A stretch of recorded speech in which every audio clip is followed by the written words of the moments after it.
And as we stand high atop the press box at North High School, we're able to see the vista of the full moon that passed last night, hovering over the brand new gymnasium that's about to be open this winter. We saw the Sherbrooke skyline to the west during the junior varsity game, and an exciting 40-40 tie for the junior varsity game that sets the stage for this historic Battle of the Sword, South versus North tonight. The 2017 version, of course, we're at North High School. And now, as always, on the Kern High Network's coverage of sports, we step away for the national anthem, and we enjoy it as well with our live audience here at North High School. The national anthem.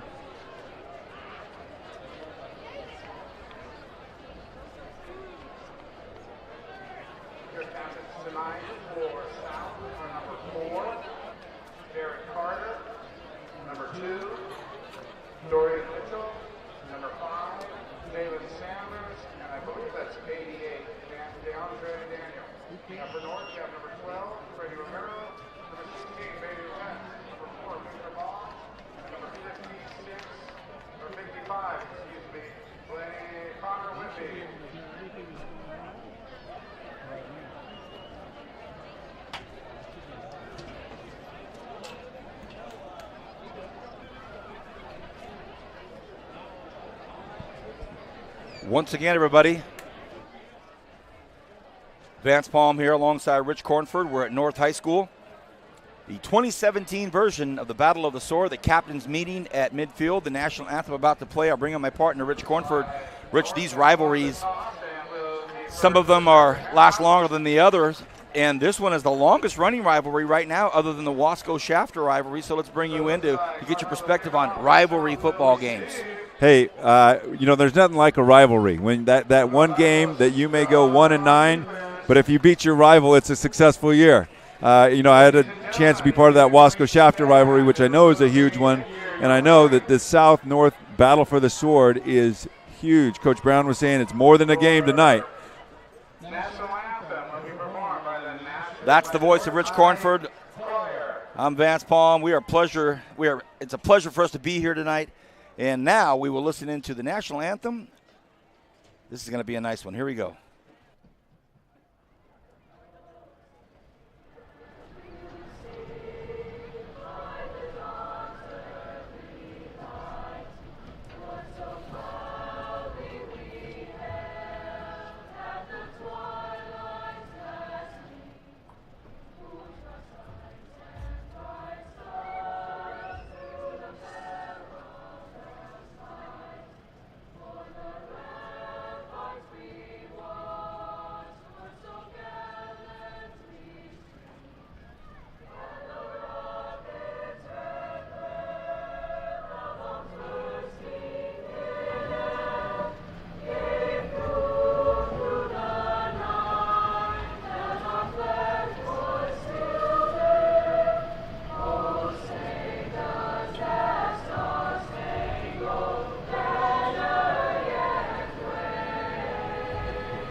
Once again, everybody, pleasure to have you with us here.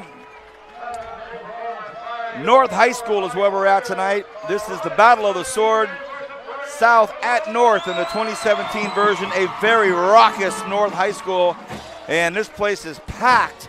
And the JV game, as we mentioned just a few moments ago, a 40-40 tie, so that set the stage for an already emotional night here. A moment of silence was held before the game started for the tragedy in Las Vegas and how it's affected not just our country, but our state, our county, and most definitely right here in the northern part of the city. And also, special announcement on the back of every helmet in the Kern High School District's game tonight, not just the north-south helmets, but the helmets spread out throughout the community. The initials KS or SK are on the back of every helmet, a sticker in memory of Shauna Kerr, the beautiful wife of Greg Kerr that passed Breast Cancer Awareness Month, and a couple of players out there with pink socks on, and see a lot of pink here tonight. So we're about ready to start this game tonight. South at North. We'll get into numbers, we'll get into stats, we'll get into a lot of stuff, but Rich Cornford, guess what? It's time for football. It's time for the sport, yeah? I think it's going to be worth the wait tonight. I know North High has lost the last 6 meetings between these guys. This year they think they've got the chance. They think it's their year. So they are very pumped up for this game, Vance. You and I both had a chance to be around the coaches earlier this evening. We'll talk about that.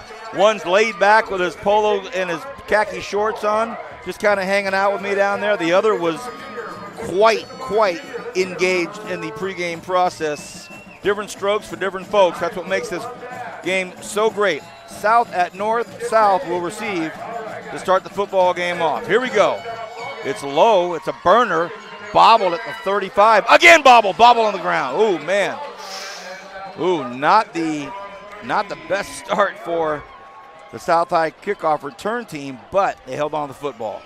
Yeah, they'll take the ball. You know, their field position's not all that bad at the 32, but they almost gave that one up. That could have been an awful one for them, but they got it. We'll see if this South High offense can get back on track. I know they've struggled the last 3 weeks to put points on the board, but I know Coach Mills got a good staff over there, and they've got a good game plan over here. Well, the two-player tandem that's going to catch your attention early probably is number 2, Dorian Mitchell, and number 4, Jared Carter. Let's see. We see Carter down to the wide side of the field down here on the left side of the line of scrimmage. Here comes the first play from the line of scrimmage. And guess who they give it to? It is the aforementioned Dorian Mitchell, but he tried to cover a lot of lateral ground and ended up getting thrown for a loss. Well, South High runs that fly sweep system where they give it to that motion guy a lot. Obviously, Coach Brown's done a good job defensively preparing his guys for that because they just tackled that for a couple-yard loss. South going with tempo here, no huddle, getting right in and out of the huddle there. Parker Duncan, linebacker for the North Stars, lost his helmet, had to come off for this play. Mitchell, again, they give it to. This time, a cleaner cut, sharper cut, quicker cut vertically, but great job by this North High defense. Yeah, great start for the North High defense, forcing South into a 3rd and long here on the first possession. That you couldn't ask for better. Now they'll dial up a pass rush and, look to get to the quarterback. 3rd and 12 to be exact.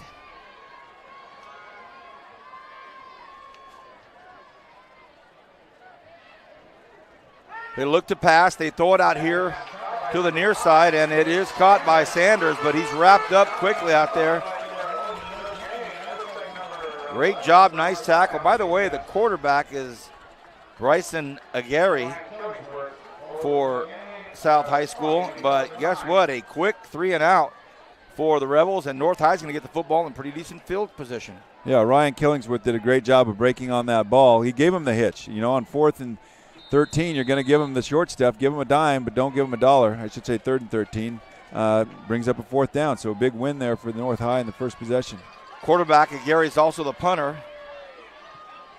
Puts it up, it's a high wobbler. It'll be fair caught at the 40. Oh, late and a hit on the fair catch. So a lapse in judgment there, and looked like Isaac Diaz leveled the punt return man that made it a real obvious fair catch, and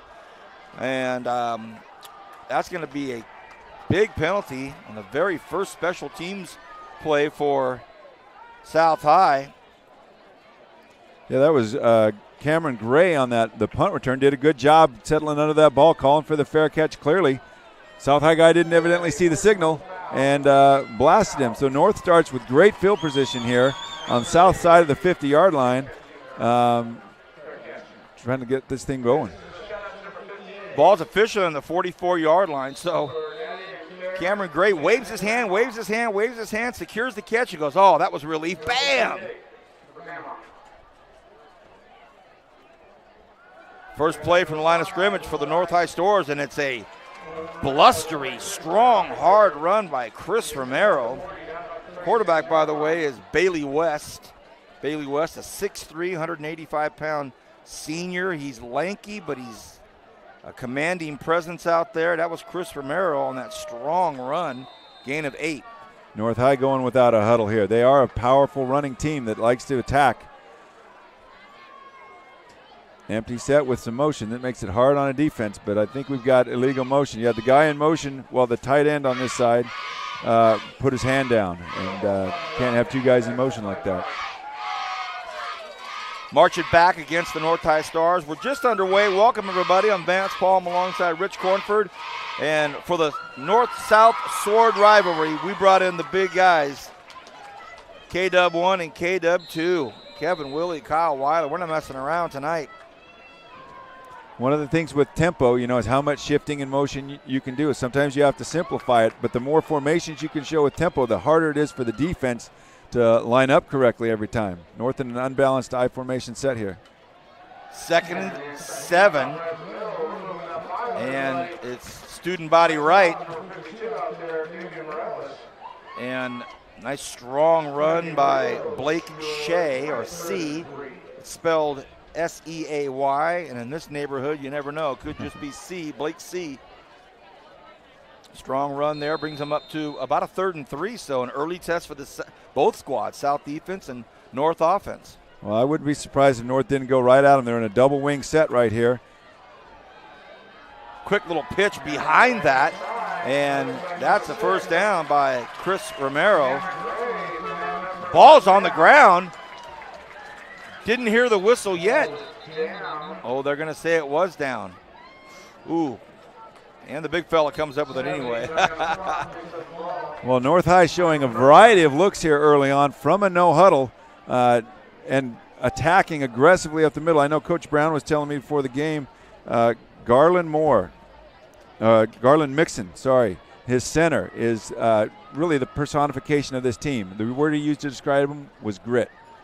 Mixon, another bloodline name from the North High School family trees, and we're going to get into that in a while as well. We have a lot to cover tonight, a lot of storylines, a lot of information. Of course, Coach Cornford is prepared as ever, brings his dossier, brings his briefcase, brings his files. That's what one of the many reasons it's a pleasure to call it a football game with Rich Cornford. And we'll talk about some of the other games taking place here this evening in the city. A little stall right now. Is this going to be South High football? Not exactly sure what the delay is here. Huh. No flag. They wave it off. Okay. I didn't know there was a flag. Did you, Coach? I did not. North High back in their double wing set, anxious to snap this ball as soon as things going. If this game lasts as long as that JV game goes on, I think we're going to earn some overtime tonight. Well, good thing Kyle's here. We can just put it in right now. And now a timeout call. Thanks a lot, Rich. Thanks. This one's on you. Welcome, everybody. If you're just getting here, just getting to us here on KernHighNetwork.com. I'm Vance Palm. We've got Rich Cornford here.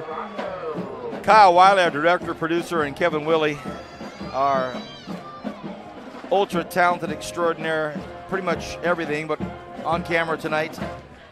And a festive atmosphere at North High School. A great marching band, a full marching band, double drum majors, and then South's got their pep band over there. So no shortage of energy tonight. I went and grabbed a quick cheeseburger and fries, and boy, it was packed over there as well. So it's a fun night over here in North. Rich, what do you think about this beautiful gymnasium that just folds right into this football field? Well, it was the first time tonight that I've seen it. My first thought was Palace. I mean, that thing is gorgeous over there. North High has got a gym. And it just bleeds right down into the football field, so you can't help but just look at it. Here it is, 1st and 10. Fumble, ball's on the ground. Oh, my goodness. Bad exchange there, and Romero had to fall on it. It looked like he and West were in a good relationship there, but ball popped out.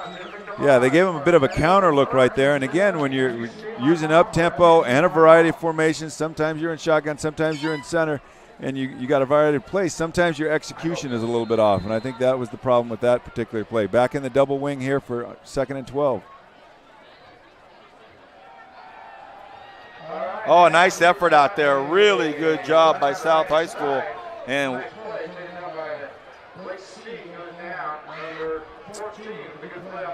well, Christian Gonzalez, and we have a number that can't find the number I'm looking for. It doesn't have it on the roster. Great play out there. They go to the air. West wants to throw, has a ton of time, fires out to the far side, and it is caught. A great pitch and a great catch out there. James Johnson with the grab, and I was out there looking at the pregame, and James Johnson, 6'4", 200 pounds. He's eyeball to eyeball with me, and What a great grab he makes. Yeah, this North High football team's got some guys that definitely passed the eye test over there. James Johnson is a D1, serious D1 prospect for him over here. He walked by me earlier, and I was impressed. He came up to me during warm-ups and looked at my shirt. He wanted to know, who are you? How are you down here? And I said, hey, don't worry, my man, don't worry. Here's the 1st and goal from the 9. They try to go right between the guards.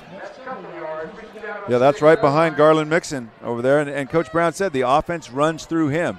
He loves his 6', 245-pound center.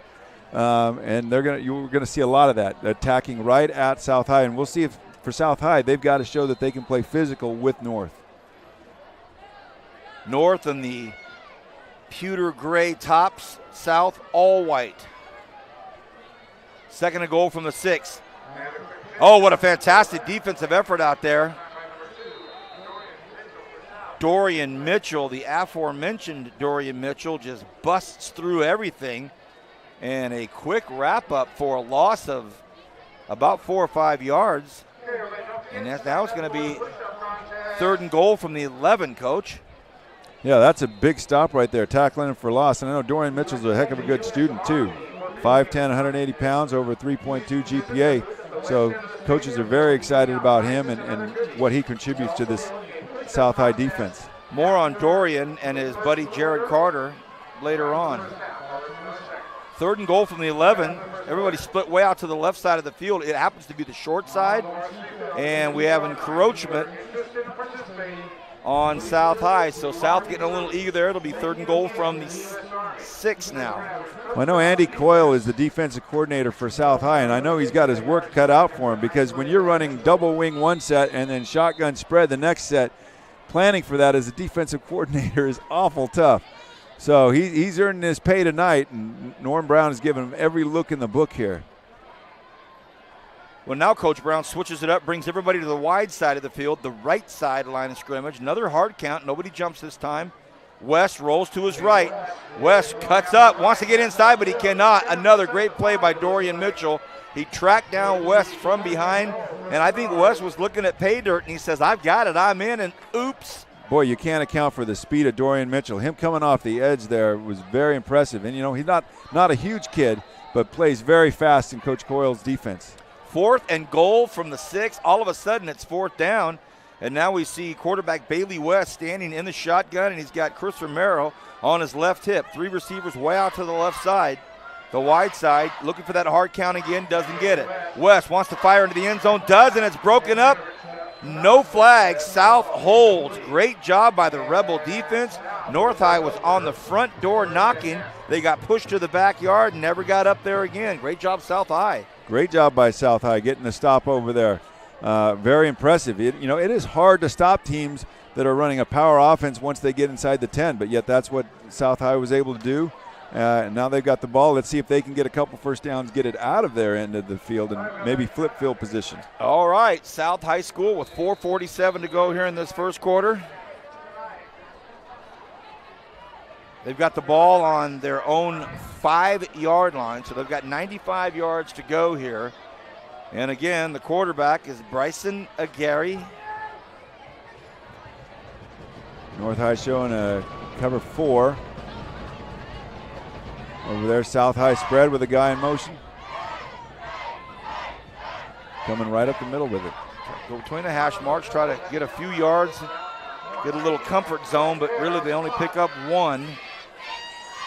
Yeah, one thing you always worry about when you're coming out of your own end zone is any kind of penalty if your quarterback is standing in the end zone ends up in a safety. So a somewhat cautious call there going up the middle, but again, this part of the field in a game that you know is going to be close, caution is probably the smart play. No gain, by the way. 2nd and 10 again, and they throw a flag. We have movement out there by Ryan Harlan, one of the receivers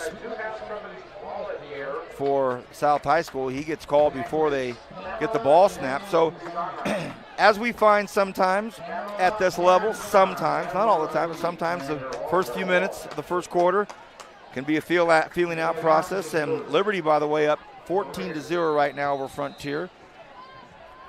Yeah, that's a big game tonight. You know, as all these teams enter league, all these scores just double in the impact. League play tonight. South High staying in the shotgun. Gary rolls to his right, rolls out, fires across his body, and might be a gain of about, we'll say gain of about 6. And the receiver that caught the football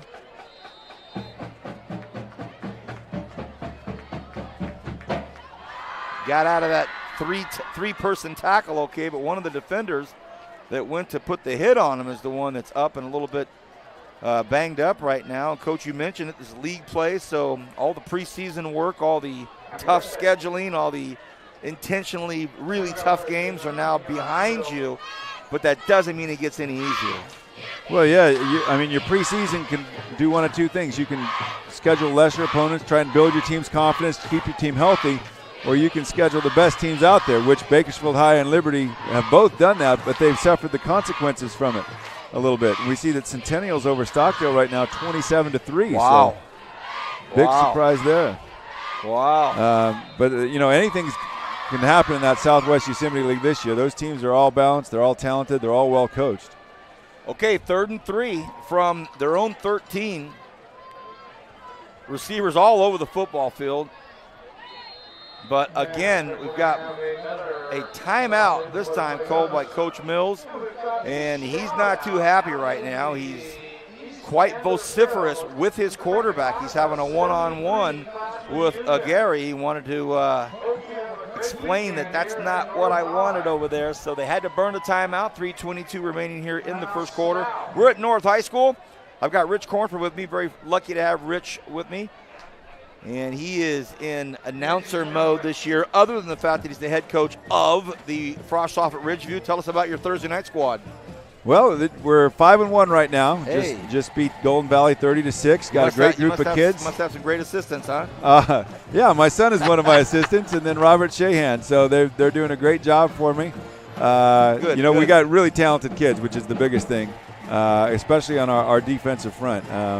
Excited to watch those kids grow over the next few years. 5-1, Frostoff, Ridgeview Wolfpack. Well, Coach Manning's probably delighted. He is. He just took our best player up to the varsity, which Sean Allen, remember that name. He's a heck of a good kid, a really good student, and a very talented athlete. And now a timeout taken by Coach Brown. So at half, it's Garces over BHS 14-7. You just talked about, hey, anything can happen. West High School 14, East 12 at half. So West over East by 2. Garces over BHS by a touchdown right now. And Liberty now up 21-0. Can you turn your microphone on? Oh, I was going to say, just jump in and start telling the scores, bro. I'm speaking with KW2, Kyle Wiley. Kyle's had an incredible day today, and we're going to talk about that at halftime. He'll be my guest talk about, well, actually a lot of things, but certainly want to know what happened today at Golden Valley. Great conference over there. My daughters were there. We're in the throes of volleyball on KernHighNetwork.com. Basketball's around the corner. Wrestling, both boys and girls wrestling, so a lot happening. But right now, after 2 timeouts, Coach, that's a lot of time to talk to your players. When you take a timeout, then your opponent takes a timeout. That's a lot of time for conversation. Yeah, well, this is a big play right here. Sure is. For North, they want to get the ball in great field position again. For South, they need to be able to prove themselves they can play physical football and pick up this 3rd and short. Okay, in motion is Mitchell. They want to throw. They throw it over to the short side, and it is caught out there by Sanders, and they move the chains. First down South. Boy, yeah. Great throw by the quarterback, throwing it to the short side of the field. Quick little hitch route over there. Had him open. Put it on a dime. South again, both these teams going no huddle with tempo over here. We're going to have a lot of plays run tonight. Better be in good shape. 3:17 officially left here in this first quarter. South High School picked up the first down. Now they have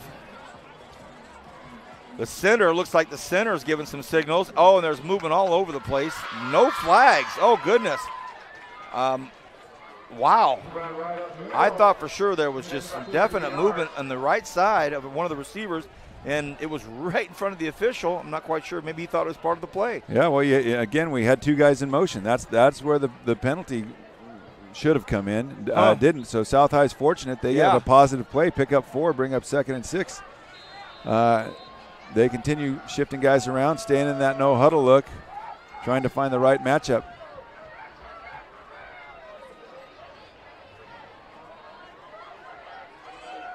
Gary wants to throw, flicks it over here to the near side. Oh, could have picked up some nice yards there. It was intended for Mitchell.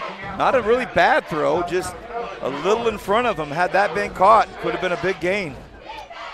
Yeah, you know, when you're running that system right there, what the quarterback is looking at is the defense rolling with him. If they're not, they're going to throw that out there, and it's kind of a cheap sweep. You got 2 blockers in front of him. You got the numbers.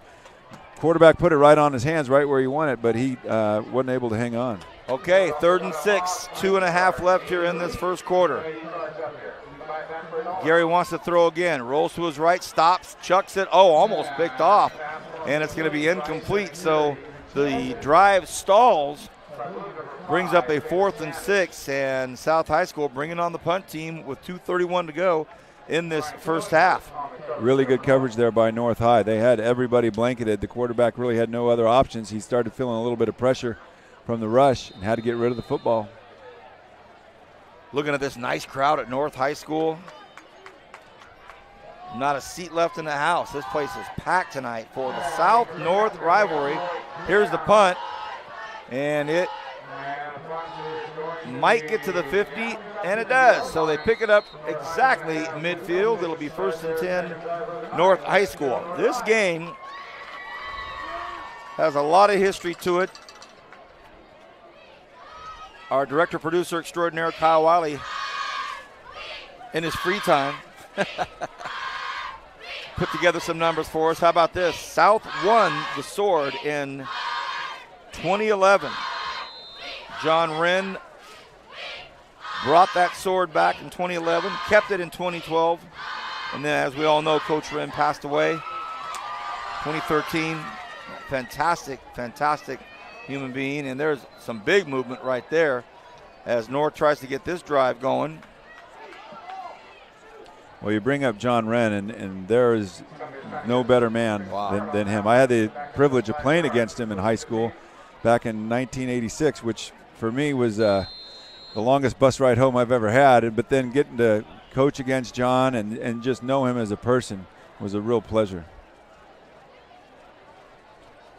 They marched it back 5 yards, so now everybody right here below us, the short side of the field, right in front of us. West hands the ball off. They stay on the ground. Fumble, ball on the ground. Oh, man, 3rd North fumble, 3rd North recovery. They are flirting with first quarter trouble here with the football. Under Coach Mills right now in 2013, they're 8-3. 2014, they're 9-4. In the last 2 years, 9-3. So Coach Mills persistently keeping these stars, these South High Rebels, relevant. Yeah, he does a really good job. They've had a quarterback here, Aries Harris, who is a tremendous athlete in person. He's playing at Fresno City College right now, but he really was the leader of this team the last few years.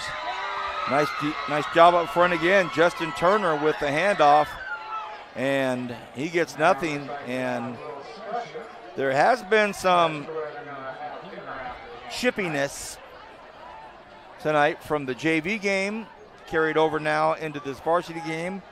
And, you know, they had dinner together Wednesday night. What's the big deal with these guys? Yeah, I think the officials are trying to stay right on top of that, prevent it from getting bad.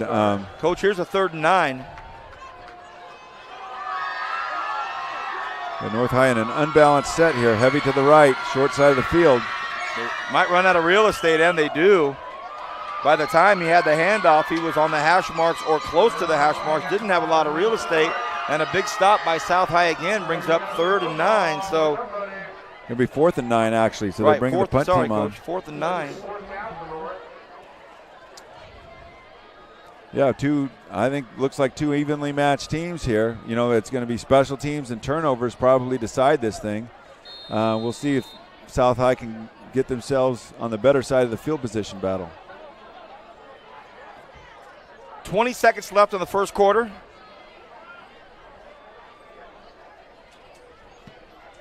A nice punt. Could be a beauty. Oh, and it is a beauty. And it gets down at the 2-yard line. What a nice punt there by the quarterback / punter, Bailey West. A 55-yarder. Yeah, the ball was on the right hash, and they had the formation heavy to the right, so they were definitely directional kicking. But he put that ball where the punt returner couldn't get it. He got a great roll, and the coverage team did a good job of being patient, making sure it didn't go in the end zone, downed it right at about the 1 or 2. Wow, so now South comes back out again. They started the last drive on the 5-yard line. Now they're starting it on the 2-yard line. And with 5 seconds remaining here in the first quarter, they're still looking for one more guy. They're looking for another player. Your margin for error in this situation is nil. And, South High is a team that they like to run to the edges and maybe not quite as good going right at you. But in this situation, you don't have many other choices. Anything outside or if you're throwing the ball is dangerous. North High's got a lot of guys looking up here on the D-line. They're looking to get a safety. Here comes, that was really a strange play to end the first quarter. They snapped it to the gentleman running through on motion. So at the end of the first quarter, 0-0. We'll be back in just a moment. You're watching KernHighNetwork.com's live exclusive coverage high school football tonight. South at North, Battle of the Sword. Back right after this. Every team trains hard. Every team prepares to win. But when U.S. Army soldiers take the field, it's best if the other guys don't bother showing up.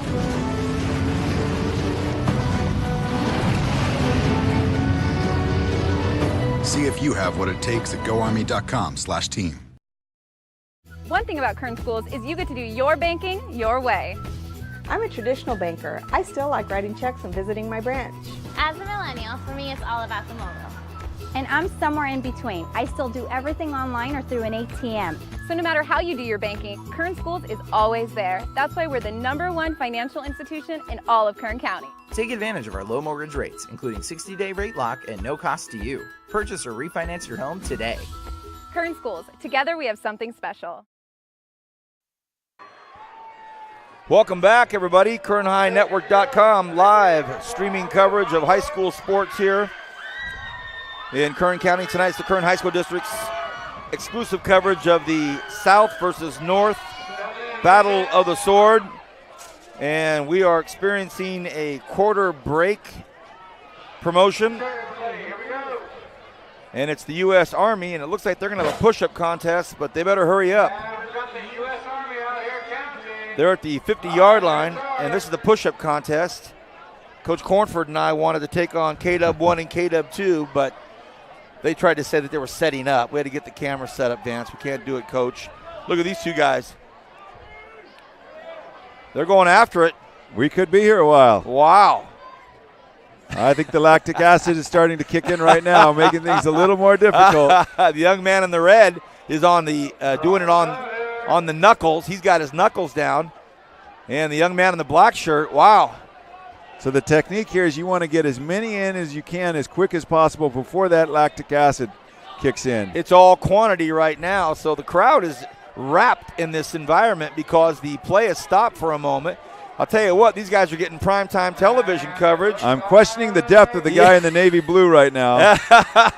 Hey, down goes Frazier. All right, down goes Frazier, but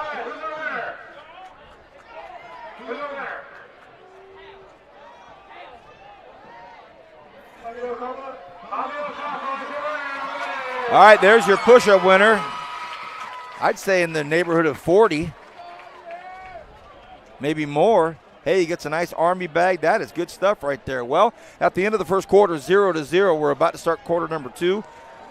Coach, you mentioned it. You wrapped it up best. Two very evenly matched teams. Yeah, South High, though, dealing with some really bad field position here early on, trying with their back against the wall here at their own 1-yard line, second down. 2nd and 10. right between the tackles, try to run it, and oh boy.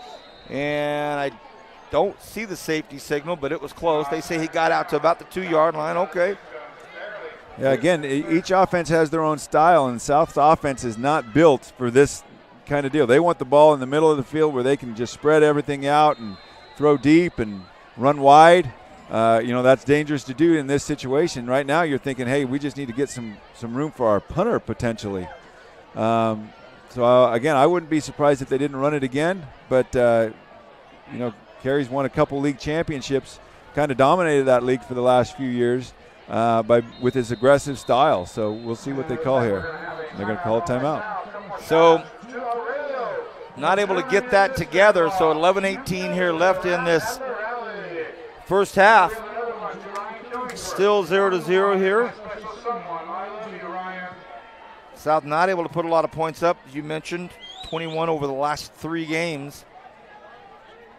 And under Norm Brown, his first 2 seasons, 2015, he's 5-6. Last year he was 4-7. North had a tough loss to open the season against Independence. Hey, we had that on Current High Network Game of the Week. That's right. 3 of the last 4, including a victory against Tehachapi, though. They're playing well this season. Well, you mentioned earlier that both these coaches have different styles. Carey's a little bit more laid back. Norm is, he's a very intense guy.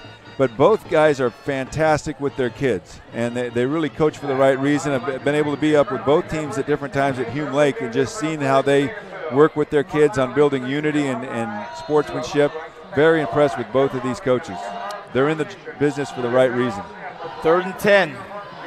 South drops back. They want to throw. Gary has his man. Oh, he had him. He was open and would have had the first down. Jalen Sanders just could not connect, so they're going to have to punt deep out of their own end zone.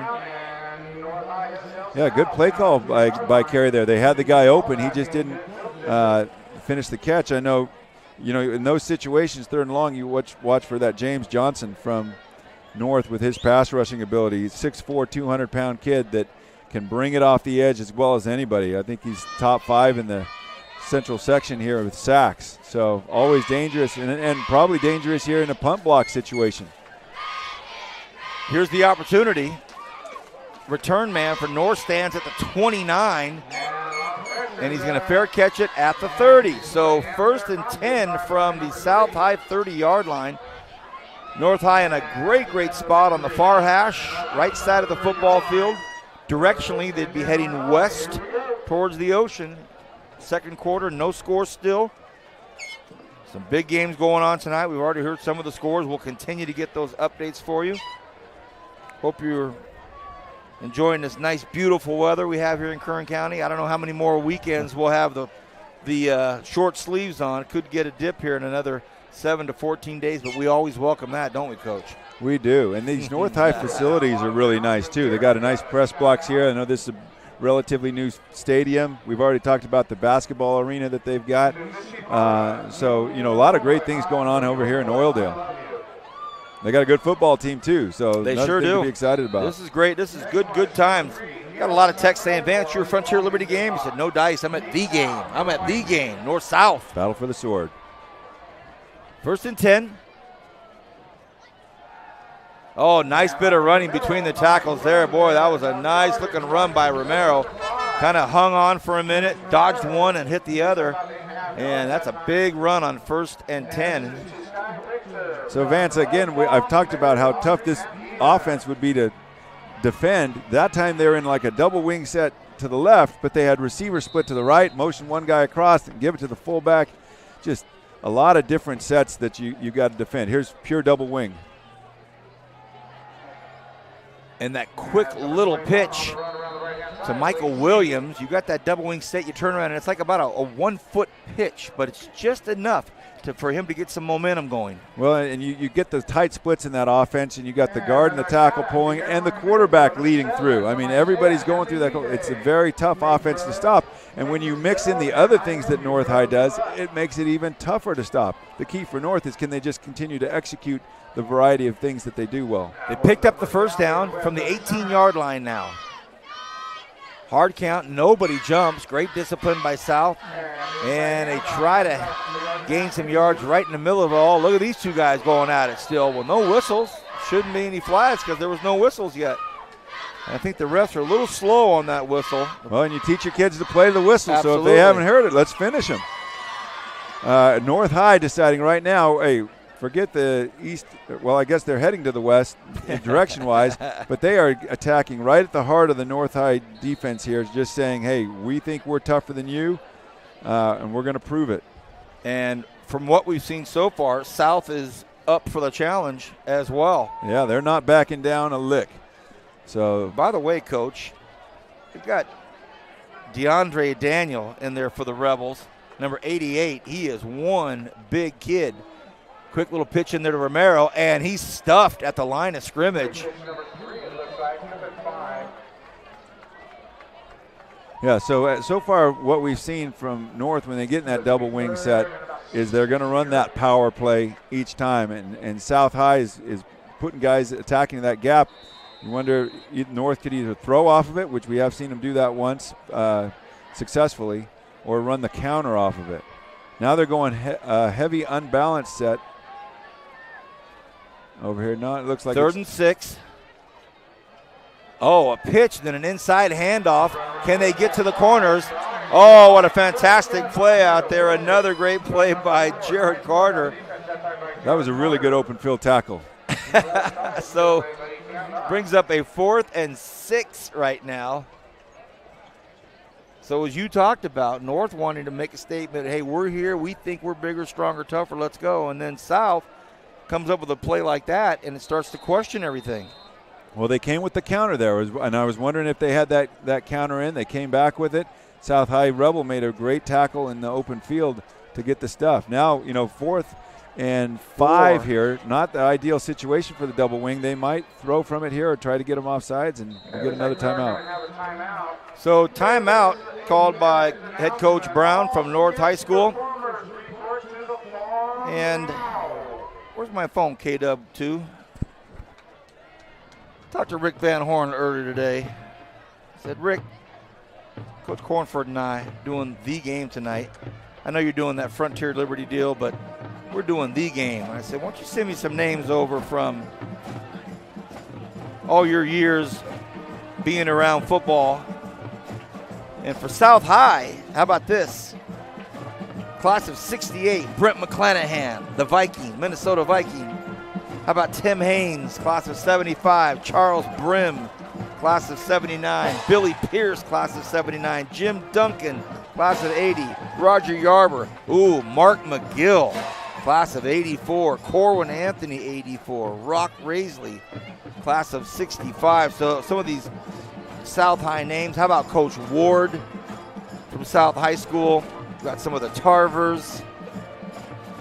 Well, we were talking about when I played South High back in '86, Coach Ward was the coach, and just how many great coaches there were in town at that time. Big play coming up right now. They want to go to the air. West scrambles, gets out of trouble, wants to throw across his body. West is out of trouble again. Oh, what a play. Look for some blocks. He unloads, throws it, and it is almost caught for the touchdown. Intended out there for Victor Boggs. Boy, that would have been a highlight reel for at KHSD for years to come. He scrambled in and out of trouble, looked like Jake Plummer sometimes, and comes around and fires one to this corner. Took a big lick at the end of the play. Incomplete, first down South. The Rebels hold again. That was one of the most exciting incompletions I've ever seen in my life. The name that came to mind for me was Fran Tarkington. Right. Watching him scramble around like that. The millennials wouldn't know who Fran Tarkington Francis is. Osbury Tarkington, my favorite quarterback growing up. He and Jim Zorn, my two guys. Both wore the number 10, I believe. Absolutely. When I saw that 16 running around, I said, it can't be Montana. But how about Jake the Snake? Well, here we go. Rebels hold again, Coach. Now here they come out. They want to throw. Ball dropped. And it was thrown right down here below us. And you got to hand it to that South defense, Rich. Yeah, they've stiffened up when they needed to in the red zone twice now. And for North, they got to be kicking themselves. I think they've had opportunities, but they lack a kicking game to at least put points on the board. And that's one thing when you're in the red zone, you really want to come away with points. You'd love touchdowns, but you'll take field goals. But they've got nothing in 2 trips now. 2nd and 10, a missed tackle. So after the catch, Jalen Sanders able to plow forward and get about 7-8 yards out of that. I mentioned Dorian Mitchell and Jared Carter. They were both Jockey Club recipients the first week of the year this year, the first time they had it this season.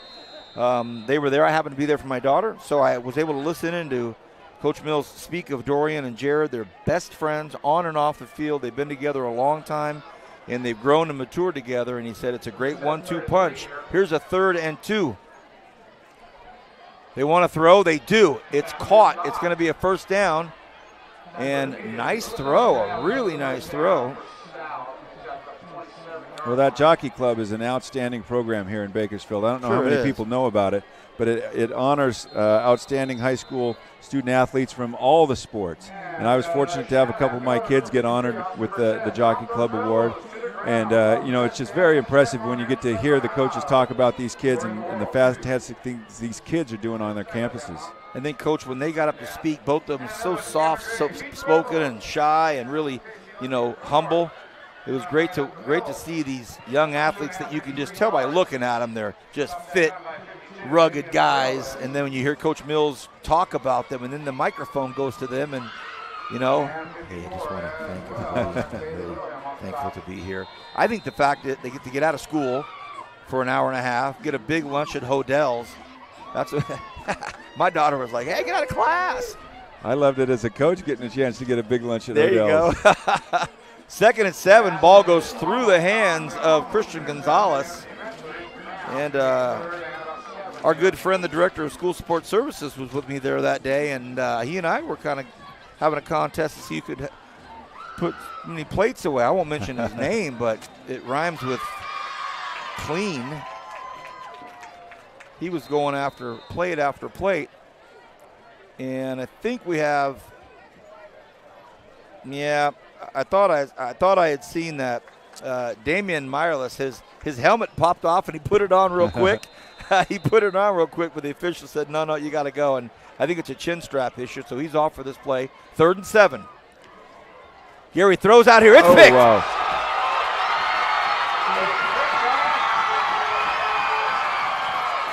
It was read perfectly, and Austin Madden had been waiting for it. He'd been waiting for it. A couple of throws over here. Finally, this one, he said, I got it. Yeah, South High continued to throw the ball consistently to the right side here, into the right side flat. And I know James Johnson he got a great get off, put a lot of pressure on the quarterback. Defensive back broke on the ball expertly. Got a result in taking to the end zone. Austin Madden, touchdown, puts North High on top. So the senior has a special moment here in the North-South rivalry. And couldn't have read it more perfectly. Stepped in front of it, and off he goes. Pick 6 touchdown. Here comes the PAT. Opportunity to showcase the kicking game. No. Fumble. Ball on the ground. So, Coach, you pegged it again. You got it right again.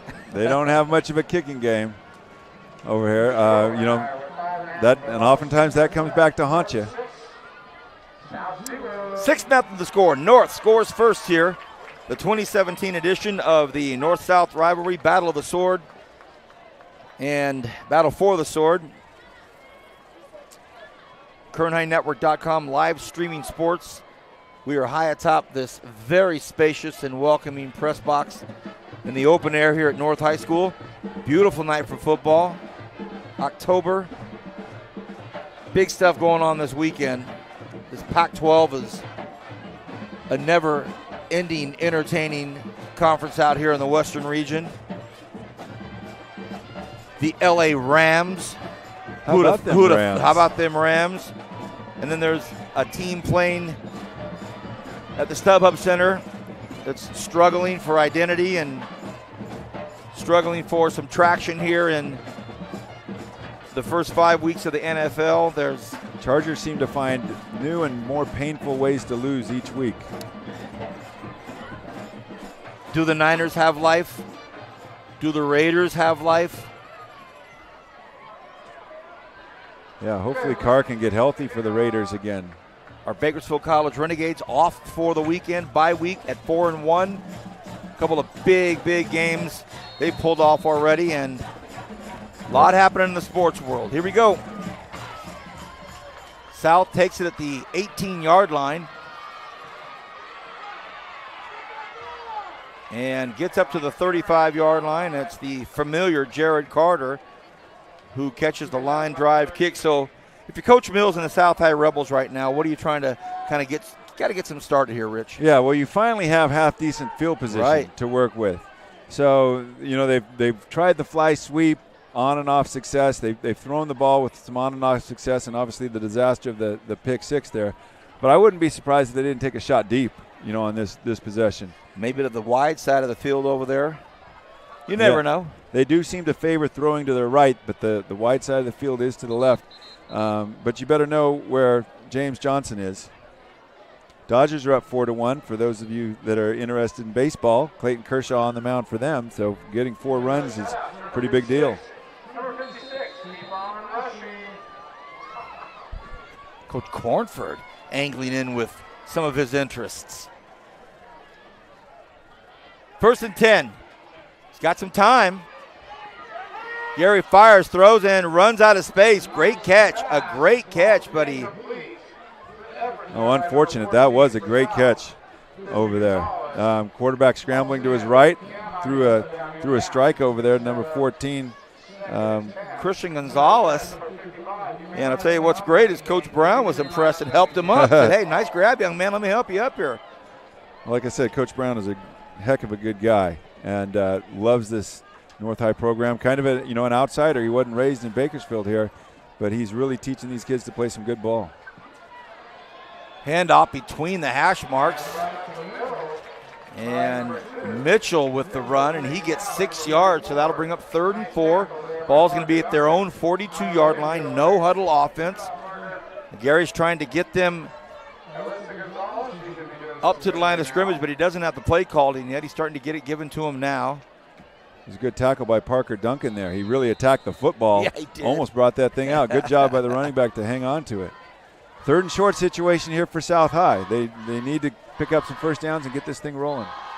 Gary drops back, and a timeout called by Coach Brown, and he is letting his players and coaching staff know that he is not thrilled with what is going on. There's some miscommunication happening with the North High Stars, so Coach Brown letting everybody know that he is displeased with it at 5:06, had to call a timeout. They're up 6-0. It's close to halftime here, and when halftime approaches, we'll take a quick break.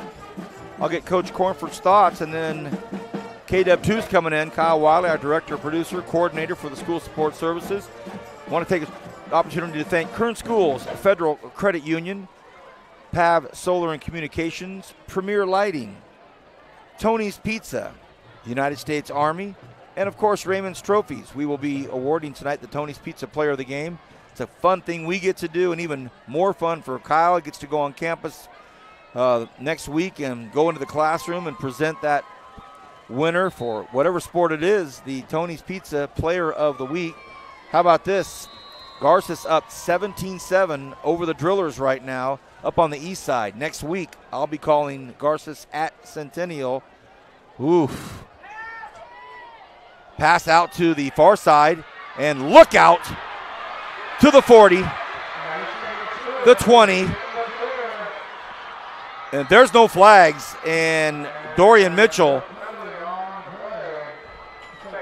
dare I say, the well-earned touchdown for Mitchell. He's been carrying the rock quite a bit and taking some big shots. This time, he gets to the outside, and I could see it gone. Well, we saw them try that play earlier, and he just dropped it. Yeah. That time they got the ball out in space, which South High wants the ball out in space, and it turned into a track meet. And South High, with their speed, able to outrace everybody in the end zone there. So, again, they went back to a play that they saw they were close to being successful with before. Now let's see how that South High kicking game is, see if they can get them to lead. It is up, and it's no good. Wide left. So Another interesting wrinkle is the kicking games for both schools.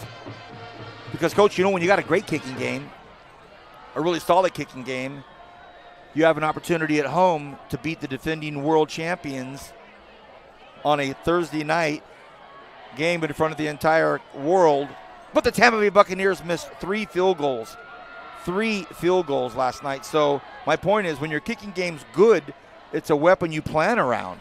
When your kicking game is not, A, you can't rely on it, and B, you've got to plan a certain way. Yeah, those poor Buccaneers, they drafted a kicker, Aguayo, in the second round a few years back. Cut him. Thought that their kicking problems were solved for years to come. Cut him. Then they have a guy miss 3 kicks, one of them basically a chip shot. I was fortunate enough when I was at Frontier to have Matt Darr kicking and punting for us.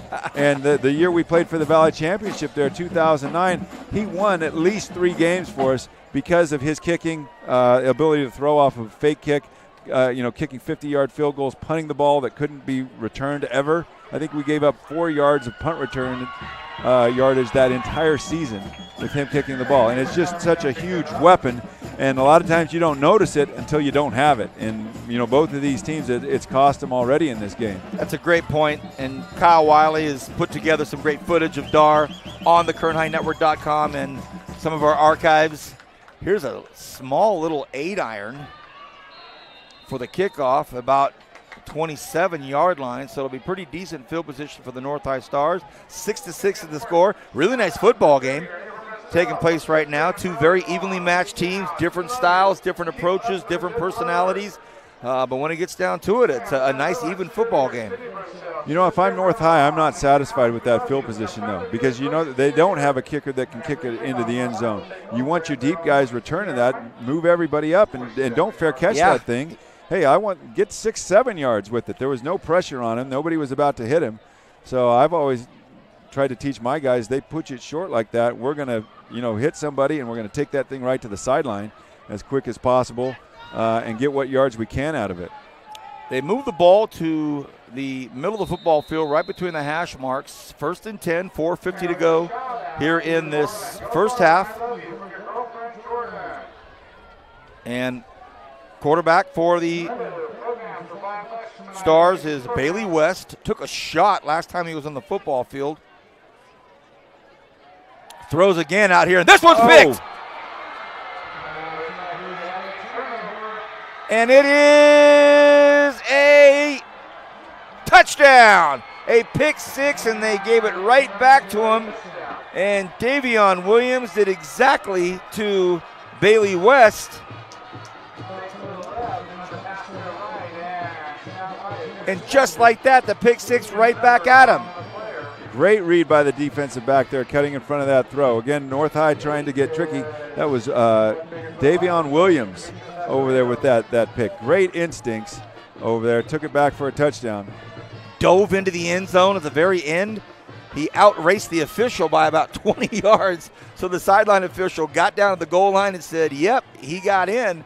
So how about this? Now, the aforementioned PAT squad. Big kick right here. The snap is high. They get it down, and it's blocked. Absolutely smothered up and blocked, and no chance. So we've had 3 PATs that are unsuccessful right now. But the big news is Williams, 28-yard pick 6 back to the house. A tit-for-tat type of play. And so with 4:42 left in the first half, all of a sudden the Rebels up 6, 12-6. Well, anytime I see South High get a pick 6, I think to my senior year of high school when Bernard Tenney for the South High Rebels ran one back on us 98 yards in the last 2 minutes of the game that we were ahead. And we threw the ball just trying to get one more first down to put it away. And I can still see him running down the sideline, and I certainly wasn't going to be able to catch him over there. But that was what I was talking about earlier. My longest bus ride home was from Bakersfield to Lompoc after that loss in a game. They won the league. Actually, they were co-champs with North High that year. It was the 86 football season over here, and South High ended up beating us 27-26 in a game that I will never forget. Saw a great picture of you today on Facebook. You had posted.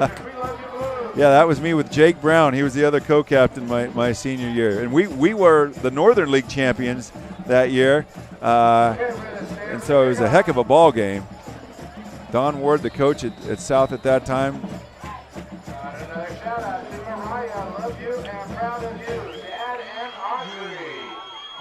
Now he goes down on a knee, and he had to go down and get it. And the most unique thing is the South High School kicker is Luis Haro. He doesn't use a tee. He just lays it flat on the ground, no tee, and he kicks it right in the belly of it, and it just zips down the football field.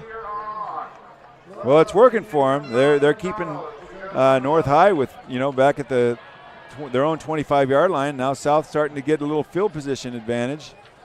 Boy, and like we said, this game is going to be, I think, nip and tuck the entire time. Strong left side as North starts another series. Not a lot of real estate over there. Picks up a couple of yards. Yeah, they had a trips formation into the boundary and tossed the ball that way. South had it well defended. You can use that sideline as an extra defender in those situations, so you don't see teams oftentimes toss it into the boundary. But sometimes you can catch people by surprise when you do it. Very much like basketball, you put on a half-court press or a three-quarter court press. You push them to the sidelines, keep them there, trap them there. They're in trouble. Yeah, North High, again, in no huddle. They're using a wristband system. Everybody looking at the play there. Again, they've got the trips formation into the boundary here with just a tight end to the wide side. But they crisscross it up, and it's a strong running play by Blake. Yeah, so I think the play on first down was to set up the play that they just ran on second down, where they faked the toss and came back with a counter underneath over there. Now they're in manageable third down situation with the 3rd and 2. They're at their own 38-yard line. 34-yard line. They send one in motion. They try to go right up the middle with it, and they do, and they pick up the first down. So a nice strong run to the left side of the line, and the ball gets to the 38-yard line. First down, North High School, 3:58 to go in the first half. So this is a critical drive for North. They're right at the 4 minutes. They're not a real a great passing team, I don't think. They're going to look to keep running the ball, and right now they've got a chance to run it and throw it. They can stay balanced. They don't have to run their 2-minute offense yet. Boggs in motion. They do want to throw. West in trouble. West flushed out of the pocket. He is definitely a scrambler. He fires one out, but it is well out of bounds. Just a bit outside. Yeah.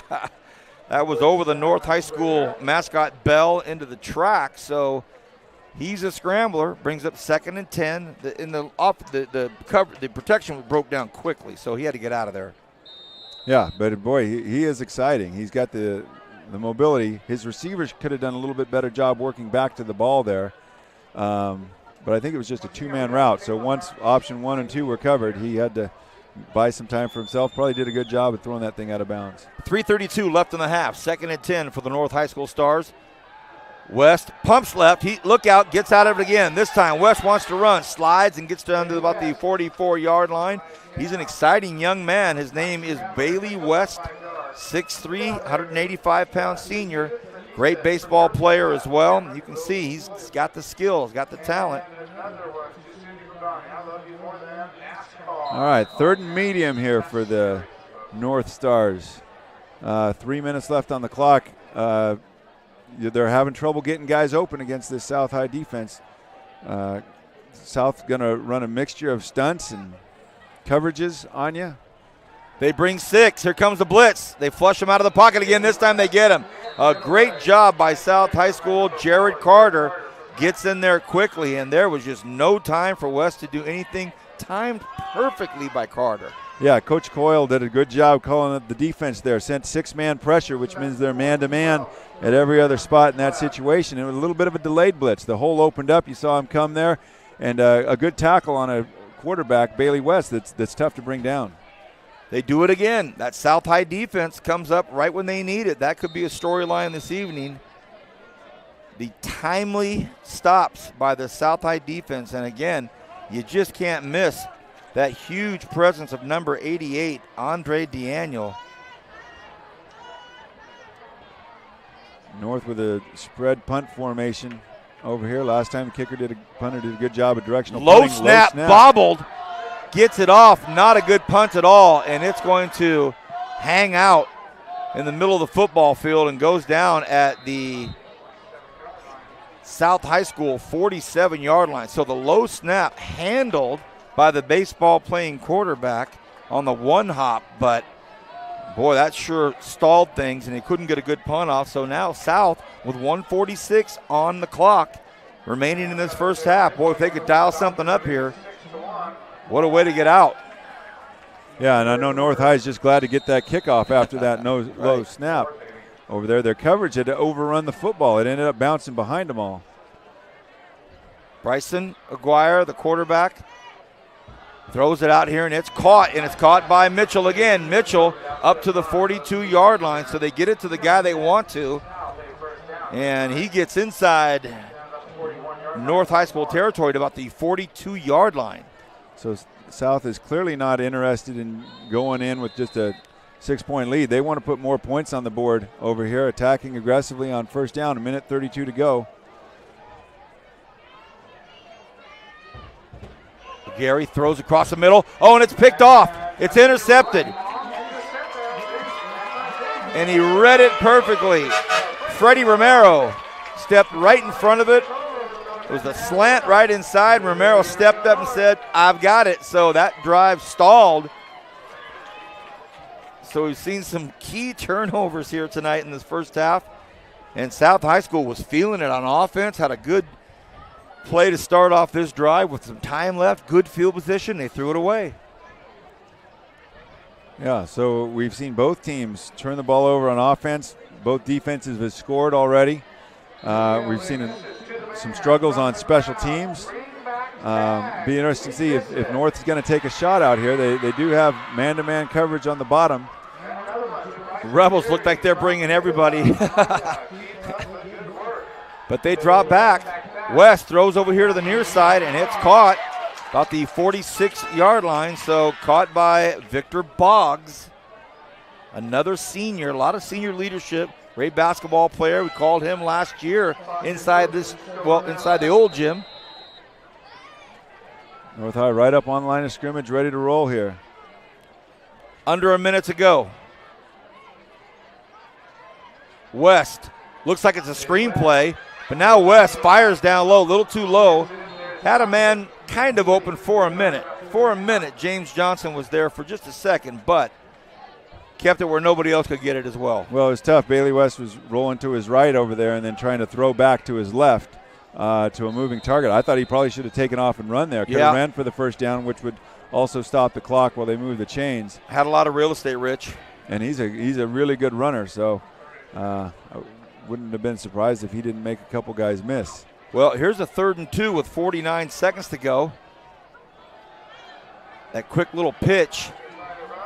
And got close to the first down, but then they backed him up for a second. South High School comes in there and gets another one of those stops. And right in the middle of it all, again, is DeAndre Daniel, big number 88. See him right here, Coach? He's a big kid. He is a big kid. Man. 4th and 1, North going for it.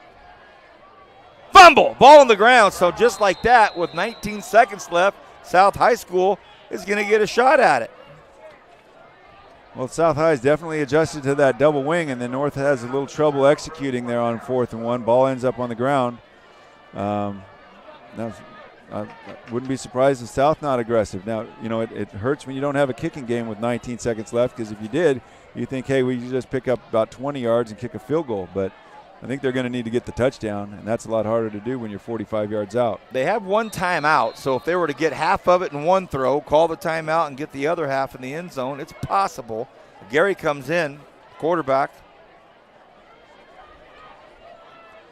Well, one thing you got with South High is you've got a lot of speed on the field there. If you can just get to one of them on a short pass, they can do the rest with their legs.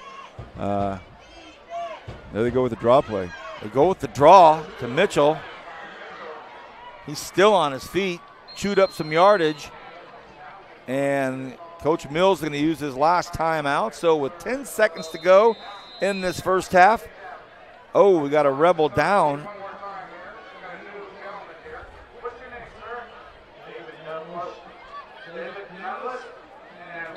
Not sure who it is, but you just hate to see that.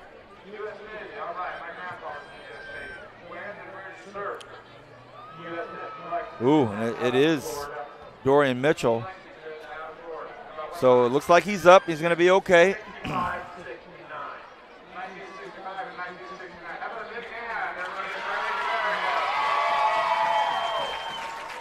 Yeah, glad to see Dorian get up there, walk off the field. South will be without one of their key weapons here on this play. With 10 seconds left, you could, look to throw a short pass, spike the ball to stop the clock, and then go for the end zone, or you could just go to the end zone right now. The thing with the short pass is the pass that they got intercepted, run back for a touchdown, was a short pass. So there is some danger involved with that. We know North High can put on a good pass rush, especially with James Johnson coming off the edge. It looks like James might be in coverage on this down, or at least by his initial alignment. In these situations here, I've always thought I want to get pressure on the quarterback. I want him to throw it before he's comfortable, before he can set his feet. Well, it looks like North's only bringing 3, so he should have some time, and it's dropped. Yeah, South was going for that short pass, about a 6 or 7 yard hitch route over there. It had him open. He could have easily stepped out of bounds after the catch, but you got to catch it first. All right, for all intents and purposes, this might be the last play of the first half. 6 seconds left. 12-6. South leads North right now. They're the visitors at North High School for the Battle of the Sword 2017 version. Technically, it's 3rd and 3, but with 6 seconds to go, not the issue. Steps in the pocket. They just go to Mitchell here, see what he can do with it. I don't think he'll get out of bounds. Oh man. Big hit to finish off the first half, and you could hear everybody with a big collective sigh of ooh. So, at the end of the first half, South 12, North 6. You are watching KernHighNetwork.com live coverage of high school sports tonight. It's football, the Battle of the Sword, and we'll be back with some halftime information right after this.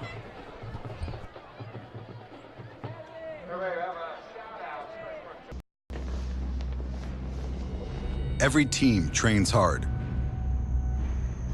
Every team prepares to win. But when U.S. Army soldiers take the field, it's best if the other guys don't bother showing up.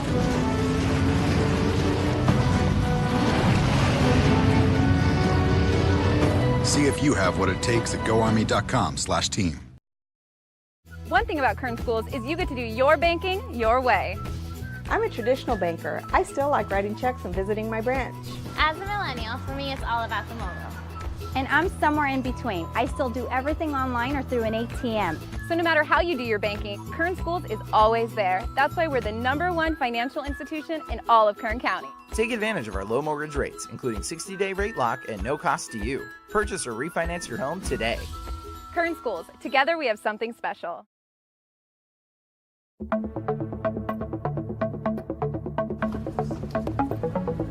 We're learning a lot about how mobile apps are made, the programming and coding that goes into it, along with the time and effort. Along with that is also the entrepreneurship of the class, learning how to run our own business.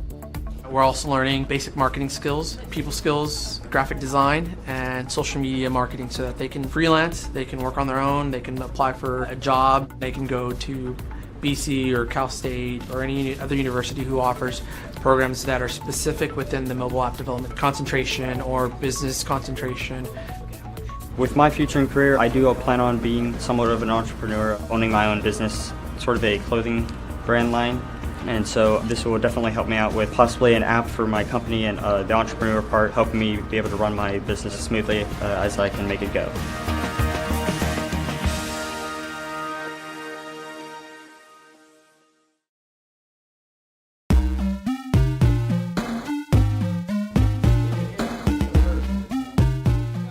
are learning the different roles, what a game designer is, what they do, and how video games are made, and how to deconstruct them.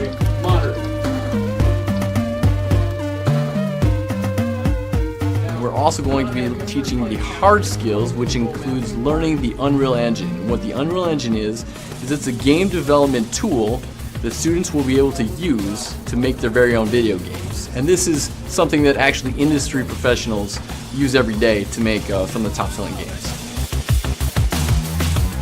They're all the same size.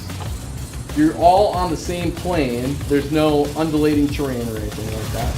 Our instructor, he's really amazing. He encourages everybody. He's really fun and he makes learning fun.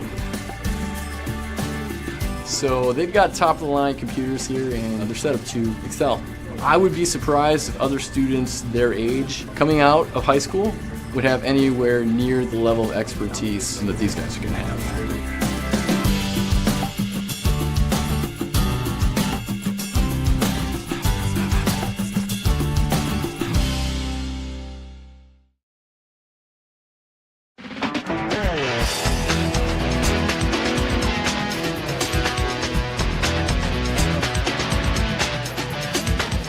This is where we're going to train the kids to actually get jobs in the industry. We're going to give them the basic tools that they need, also the skills that they need to understand where they fit into the industry. All the animated things, because we have everything that we need in the scenes. They are learning the principles of animation, Photoshop. They're learning how to animate in 2D and 3D. And when you swap to that shape, then you're just going to drag these over here. The storyboard aspect of creating basically the skeleton of the story, and then just sort of directing people in my vision of what I want in the story. And it's also giving me the advantage of Mr. Pollard, since he's worked at so many companies, being able to put it in my resume and be like, this is the art direction I've received.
hopefully this works.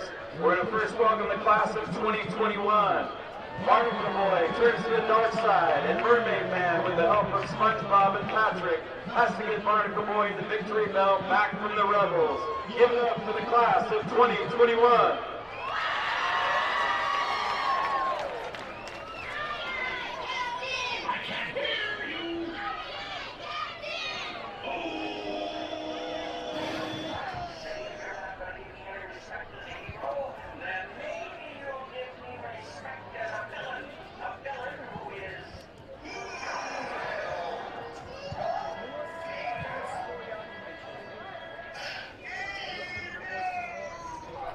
One hour later,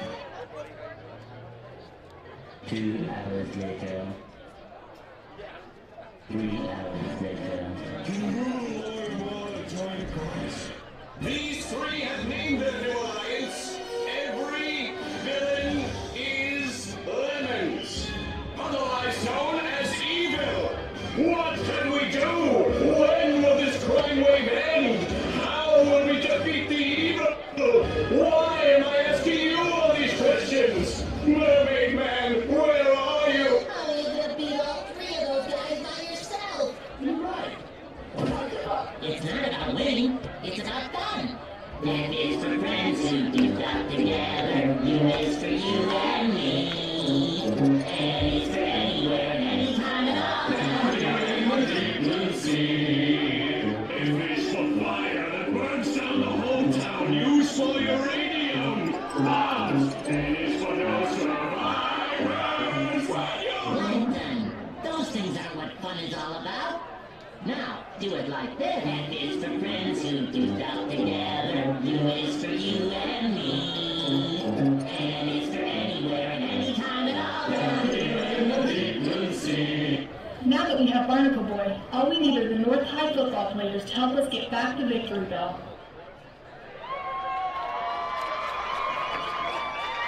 Give it up for the class of 2021, our freshmen.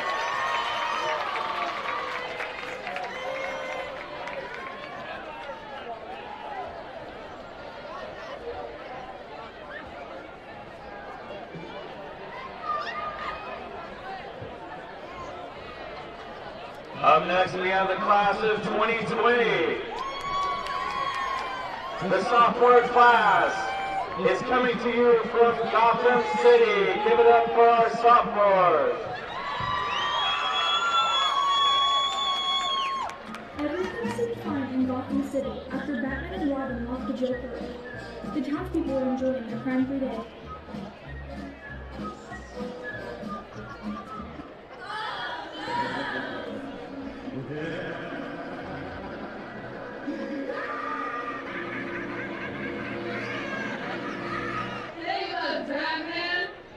To the battlefield. Let's go. The top man is the power. Turn on the speed.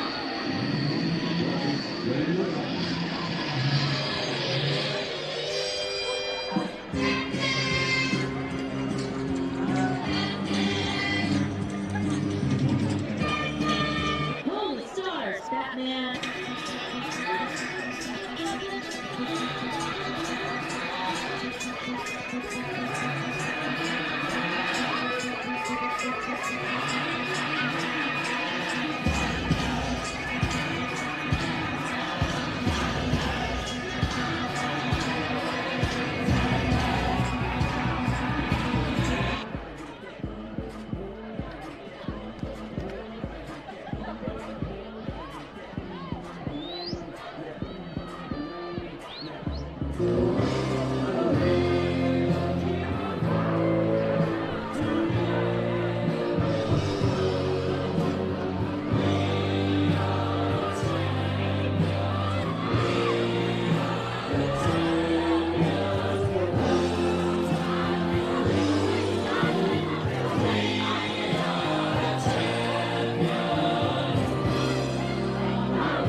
Let's hear it for the sophomores.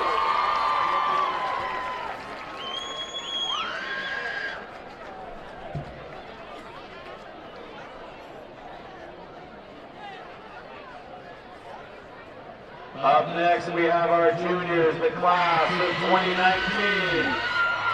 Let's give a big shout out for Spider-Man.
Juniors.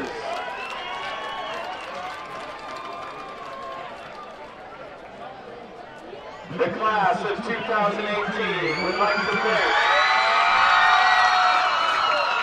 The class of 2018 would like to thank Mrs. Floyd and their class advisors, Mrs. Stanley and Mrs. Russell, and the resident Star Wars expert, Mr. Blake Bryant.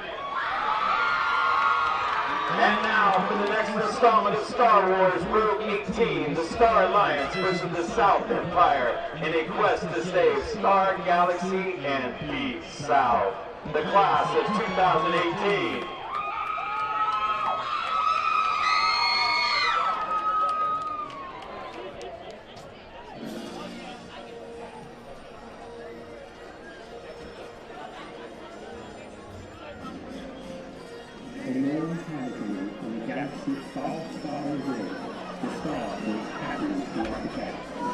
Until one day, the Empire of the South sought to destroy every star in the universe. The Star Alliance gathered their forces to battle the South Empire and regain our beloved truth.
Class of 2018.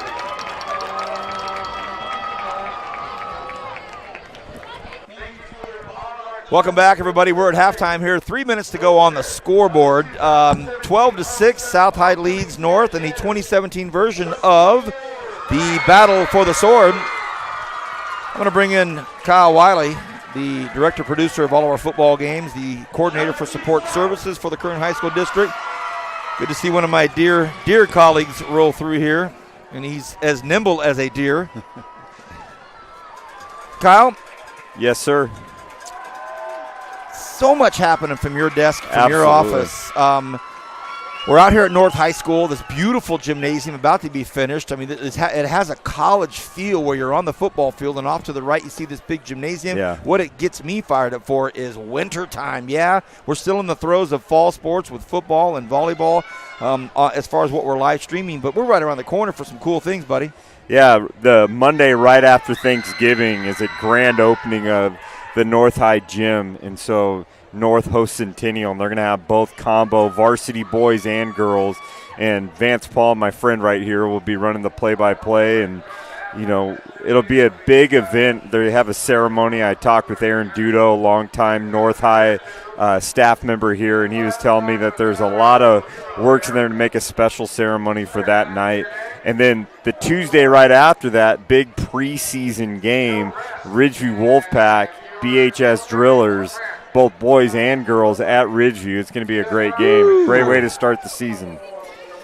Now, last year we did wrestling, obviously extremely well received, but those were just the boys. Yeah. What about this year? This year we're going to plan on live streaming our first ever girls wrestling match, and it should be exciting. We're finalizing some teams with that, but we're excited as girls wrestling has really grown over the last few years, and it's just a great thing for our girls to be involved in a wide variety of ways. Speaking of girls, today you had a very, very big, productive, long, healthy day at Golden Valley. What happened? Yeah, absolutely. Kern High School District was fortunate to have Dr. Jen Welter, who was the first female hired in the NFL to coach in the NFL. She coached linebackers for the Arizona Cardinals, and her book was released this week, and every female participant, girl that showed up, received a book and a T-shirt, and Dr. Jen Welter took the time, signed everyone's book. It was just a wonderful experience. She gave that 20-second attention to every female participant, made them feel special. So it was a really wonderful opportunity. Our goal was to increase female participation in athletics and encourage females to take part in leadership roles. Dr. Brenda Lewis was there, and she, being the first assistant superintendent in the Kern High School District, is both a female and the first African-American as well to join those ranks. So she gave a very inspiring speech, as well as Raylan Rufus, activities director at Foothill High School, and Jessica Harrington from Channel 23 was the MC for it. So it was a very, very good event for the Kern High School District. That's Kyle Wiley, coordinator for support services, the Kern High School District. He and Stan Green are really the engine that runs this whole KernHighNetwork.com. Of course, they have the support from the leadership above them, which we'll mention here in just a second. But Kyle, there's so much happening, so much going on. Here we are in the throes of October football. A lot of football left, but last week we were at Bakersfield High School after a 2-year renovation. I'm going to talk to Rich Cornford about that in a minute, but not playing at home for 2 years and getting on buses to go across town. What a debut for the new football field, and just a really special night there at Bakersfield High School. Yeah, it was a beautiful stadium. Mayor Karen Go, all the dignitaries, the who's who in Bakersfield were there, and it was just a wonderful experience to be a part of that. Vance, you drive by that school every single day when you drop your daughters off, and you've seen the months upon months of years, just renovation, years, and it coming to fruition where now the drillers can call something home rather than being on that bus or going to BC or another school in the Kern High School District. So I think it was a long time coming. It was just a spectacular event and showing with a little replica, water tower there. That's, just kind of neat touch to kind of honor that legacy as well. Kyle, before I let you go, next week you've got me slated to cover Garces at Centennial. Who's my partner?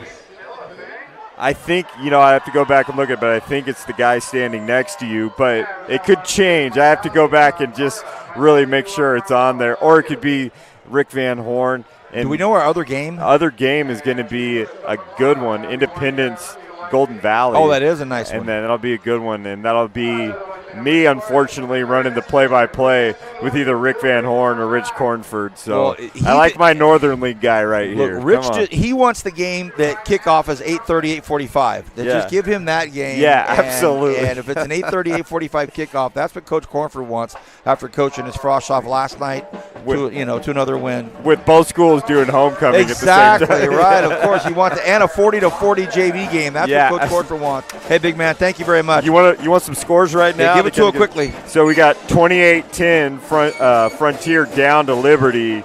Last check, West retook a lead over East 22-19. Wow. And it looks like right now Centennial's up big 31-9 over Stockdale. And last check, the Drillers, they were driving, but they're down 17-10 to Garces. Oh, my gosh. And our game right now, 12-6 as we start the third quarter. K-Dub 2, thank you, buddy. Yep.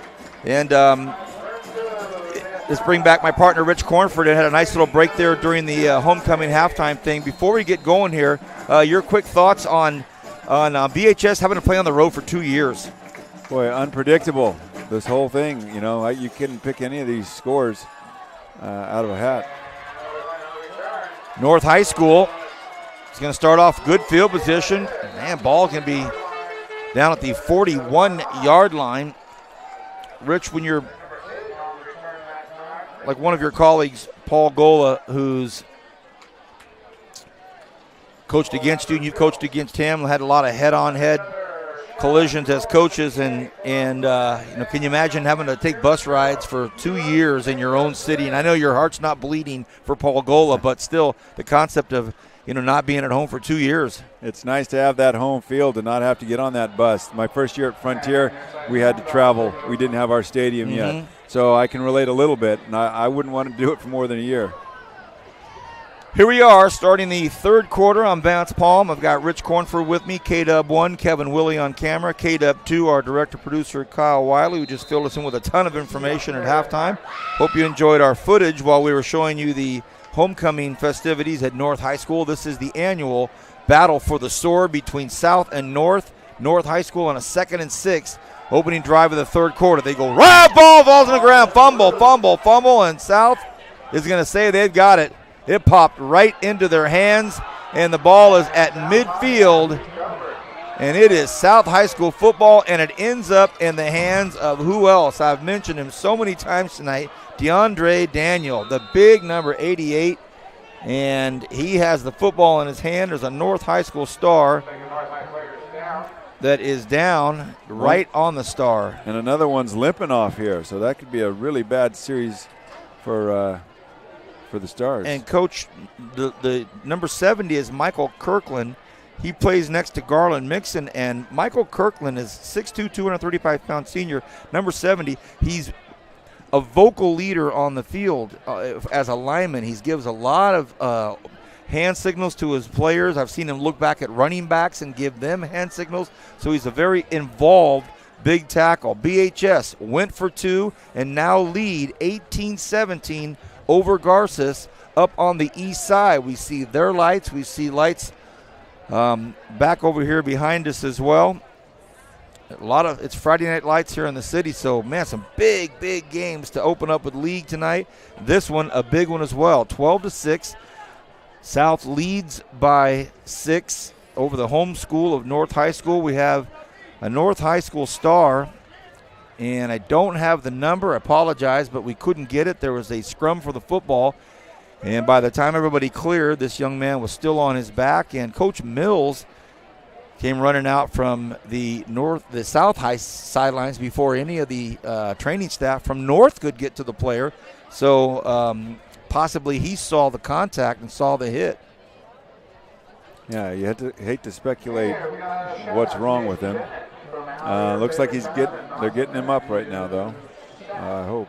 There was a fumble on this play. It was the second play of the drive to start the third quarter. The ball was coughed up at the 50-yard line, and it popped right into a South High Rebels hands. And that's what I thought. I thought it was the running back, and it was Blake C. So the ball got jarred out of Blake's hands, and it looks like he's really favoring that right side, whether it's the hand or the shoulder or the elbow or something. He just got it kind of tucked in there and maybe took a stinger. You never know. We always love to guess up here, Coach. I know you guys hate it when you hear us media guys go, Vance, what in the world? You have no idea what you're talking about. But he's kind of holding that right arm in pretty tight. Yeah, I'm the worst doctor in the world, so I don't want to speculate about anything. But it did look like something with that right arm, right shoulder. South High breaks out of the South High huddle on the sidelines. They had the entire football team in that huddle. Here come the blitz. Mitchell takes the handoff and gets about 1 or 2 yards forward progress before he stopped at about the 48 and 49-yard line inside North High territory. We are now here in the third quarter in the 2017 version of Battle for the Sword. Been a pretty even battle. Right now, some special teams miscues and turnovers have really been the story. Spread formation, 2 receivers each side. 2nd and 9. They do give the handoff, but a big hit at the end, and it is Kenny Rugnow. Kenny Rugnow on the carry, but Freddie Romero with the big hit. And another player down. Yeah, another player from North High. Under 2 minutes left up at Garces. And the Drillers lead by 1. Boy, Coach Gola going for 2 there. Going for broke and getting it, man. The guts to do that. And the North High player is down. Gives me an opportunity once again to thank Kern High School's Federal Credit Union, PAV Solar and Communications, Premier Lighting, the United States Army, Tony's Pizza, and Raymond's Trophy. So, what are you showing me, big man? Frontier High School. Oh, go for it. J.J. Flores with a 19-yard touchdown. J.J., one of the fastest guys in town. Legit speed. It's 28-16 right now. Frontier failed to make the 2-point conversion with about 9.5 minutes left in that game. So Frontier making it close. Wow, what an opening Friday night for league play all over the county. Exciting games, tight games, big scores. This one here, nice football game as well. 10-20 left here in the third quarter. A ton of football to go here, and we've had 2 North High School stars, 2 consecutive plays go down and get banged up. And this looks like it might be Cole Fields. And it is. He's a DB, backup QB, and he's walking gingerly on the left side.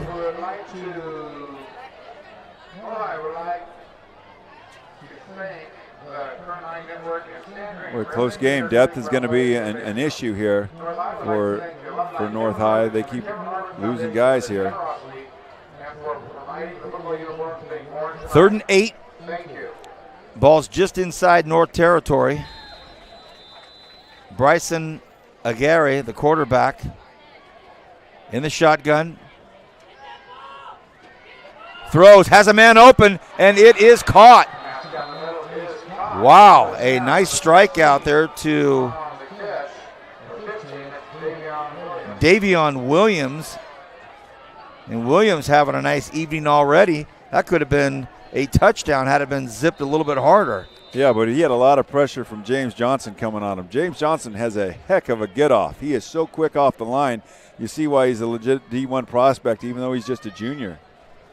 1st and 10, under 10 to go here in the third quarter. Gary takes the snap, the shotgun.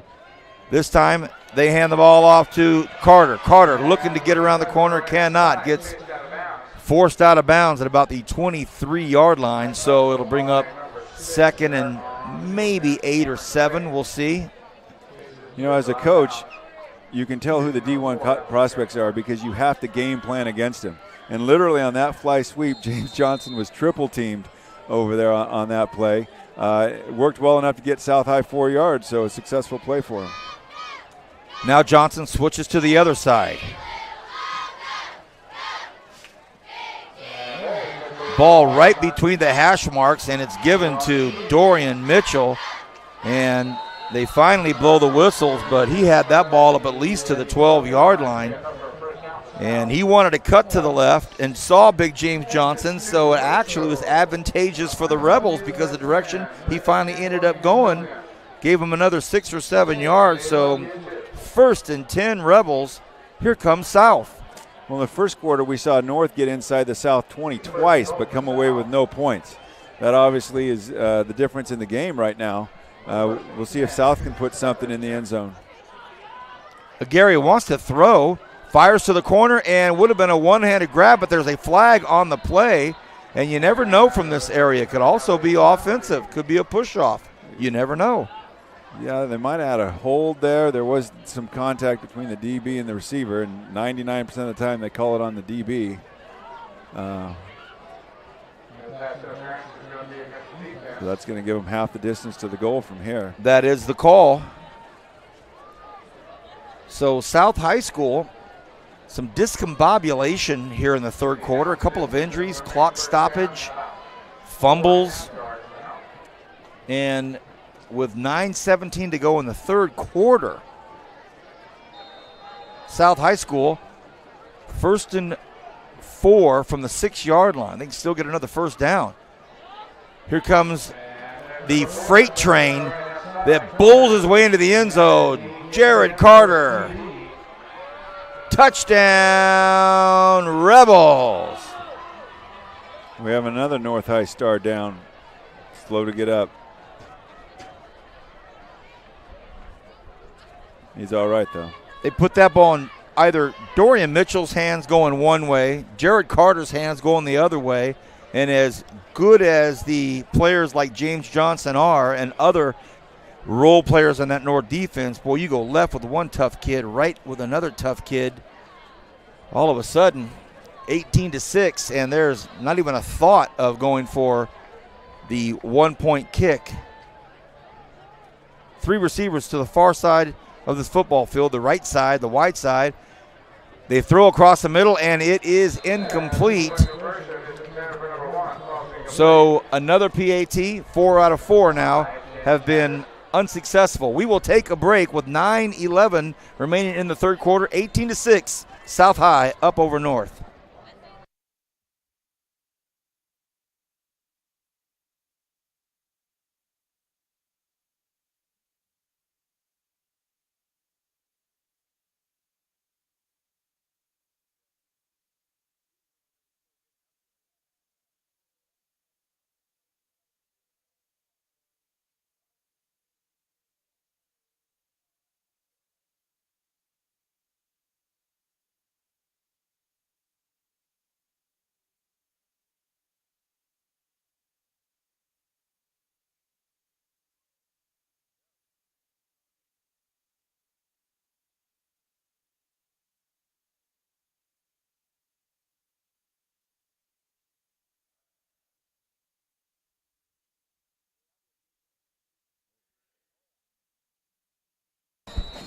Welcome back, everybody. Vance Palm alongside Rich Cornford, Kyle Wiley, Kevin Willie. We're at North High School. This is the 2017 edition of the Battle for the Sword. And right now, South is up 18-6. Here's that full run that Coach Cornford was looking for, and he's going to get it. Good coverage by the Rebels on that kick. Holding them to the 35-yard line is a win for them. I know you like seeing Victor Boggs not do the fair catch and just kind of run and take off with it, and it pays dividends, about another 18 to 20 yards. Yeah, and we just heard that Garces kicked the last-second field goal. We were talking about the importance of field goal kickers. Last-second field goal beat BHS tonight. A huge upset. 20-18, the Rams beat the Drillers. As we start this next drive by the North High School Stars. And I got to tell you, these officials in no hurry to blow these whistles.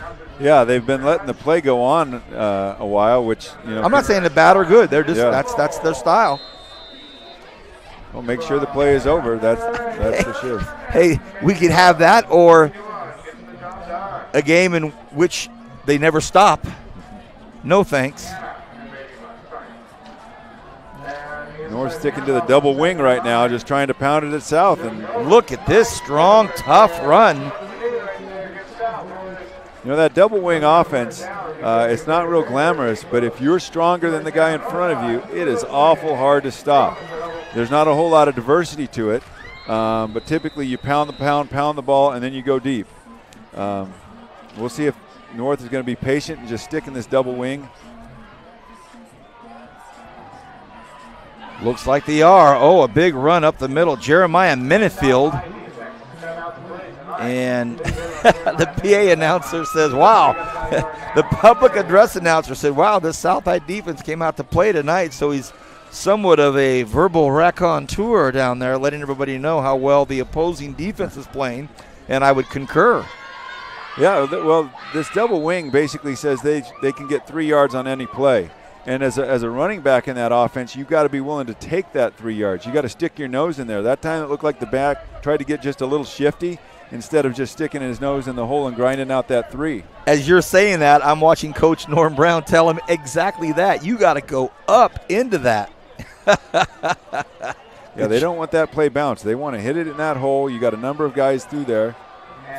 And a flag on this play, and it's thrown right in the middle of the play, and the South High Rebels see that yellow on the grass, and these refs for some reason are not throwing it up. I think as a group, as a unit, they're not throwing the flag up, they're throwing it into the ground, into the play area. And the second those South High Rebel defenders saw that flag come into the grass there, they knew it was a hold. Well, and that kind of penalty kills this type of offense too, because you want to grind it out. You want that 3 and 4 yards every play. Well, now 3 and 4 yards doesn't cut it for you. You're in 2nd and long, so they go back to their more traditional spread formation here. 2nd and 16. West wants to throw down the near side. He lobs it up. Oh, and he had a man. He had a man, and it was nothing but green grass intended out there for Victor Boggs. That's who they almost scored with at the end of the first half on that one scramble. He threw it up there. Boggs went underneath it, and it was almost 6. Well, the South High defender, Daniel Anthony, had fallen down on that play. Yeah. So he had 8 yards on anybody, and the guy closest to him was already on the ground. So a matter of inches there, just off his fingertips. 3rd and 17 is the official mark. South High not getting in a huddle, but using the wristband system here to get their plays in. North High, thank you. 50-50 chance in this battle for the sword, Coach. Here comes South. Oh, they crossed over. A hard count, the cadence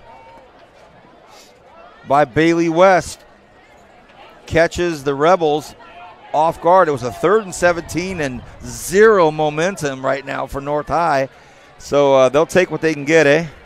Yeah, there's a nice difference between 3rd and 17, 3rd and 12. You actually have plays in your playbook for 3rd and 12. I don't know if you got one for 3rd and 17 other than just chuck it up.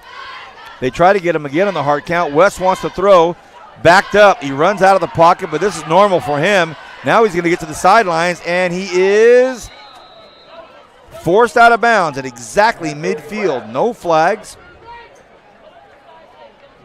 Oh, he got inside of South High territory, or did he? Now they're going to put it exactly on the 50-yard line. So 4th and 5, ball's at the 50. Well, if I'm Coach Brown, you might consider a fake punt. I don't think I would run a play from a normal situation in this. I'd either punt it or fake punt it here. Well, West is the punter. So, and Norm Brown's going to go ahead and just call a timeout. I think they just went for the hard count there, trying to draw him off, and South High, well-disciplined, didn't jump on it. All right, so next week, 2 games, Independence and Golden Valley, and that has now shaped up to be a really, really good football game. So that'll be one game. The other game is going to be the now SWIL powerhouse Garces Rams after a 20-18 win. Last-second field goal kick up at Tobias Field. Boy, that place isn't going crazy right now, is it? Yeah, and we saw Centennial was laying the wood to Stockdale. So now we have Garces at Centennial 3 weeks ago. Who'd have thunk that's going to be the game of the week? Will be there. Rich Cornford and I just basically lassoed him and said, you're going to that game with me. So that's going to be a nice one over at Centennial High School. Get ready for that on KernHighNetwork.com. So more on that in a bit. How about this? 4th and 5. They stay in what looks like a normal play situation, but let's not forget Bailey West is also their punter. 6:51 to go here. Big play. Looks like they want to throw. Flag on the play, and the play stops completely, so it must be on North High School. A lot of conversation taking place between some players right on the line of scrimmage. Yep, it's going to be a dead ball foul. Boy, that's frustrating for Coach Brown. Coming out of a timeout, you got a big play called going for the conversion, and you don't even get a chance to run it. And you burned your timeout. Yeah, and you burned the timeout. Positive, if you're looking for the positive of it, it could have been worse. You could have gone for that 4th down and not made it. Now at least you're punting and hoping to gain some field position there. Oh, boy. 6:47 remains here in the 3rd quarter. Last time in this situation, they used a directional punt to the right side, and he pinned them way back. Looks like they're trying to do it again, judging by the formation that they're in. Good snap. South went for it, almost got it. And now it bounce at the 20. Going to be taken. Great take out there by Carter. Can Carter get to the side? Look out. He does not. Gets pushed out of bounds at about the 14-yard line. So a lot of speed out there. Good job by James Johnson. As big as he is, he's awfully fast as well, and he pushes Carter to the sideline. So it'll be South High School who's up by 12, 18-6 here. The 2017 version, the battle for the sword. Coach Rick Van Horn, he sent me some information on some North High players from his era. Bobby Zell, class of 58. Wow, Van Horn, class of 58, huh? Randy Rich, class of 70. Get to that in just in a moment. 1st and 10. Here come the Rebels. Keep it on the ground. Mitchell doesn't get much. Speaking of Jimmy Mitchell, how about Jimmy Mitchell, class of 85, the uber athlete, all-area athlete of the year. Jim Thomas, class of 70. Gary Hall, class of 80. Greg Williamson, former police chief, class of 81. Cody Stone, 04. Donnie Kessler, class of 81. Donnie Banks, class of 77. So no shortage of big names for both of these football teams throughout the years. They throw, and they get their man. And again, it's going to be Carter. Carter down the sidelines, gets shoved out of bounds right below us here at the 46-yard line. So now all of a sudden you're starting to see Bryson Aguirre go to the air, and it's very effective. Yeah, that's a big play for several reasons. It flips the field position, and North High's having trouble moving the ball offensively. So for South to flip the field position, get it into North High territory, up by 2 touchdowns, really big play in the game. They look over to the sidelines. Dorian Mitchell, the lone back there with Aguirre. They give it to Mitchell. Mitchell looking for some blocking, not getting much of it, and no line. Watch out, watch out, watch out, watch out, watch out. Ooh, goodness. Almost took out a cheerleader over there. Tempers flaring. Limping a little bit. Yeah, he is. Mitchell chased off, and they're going to say, go ahead and just go off and take a rest as we see Ryan Harlan come in, number 7 for the Rebels, and he says, I got you. You're off, Dorian.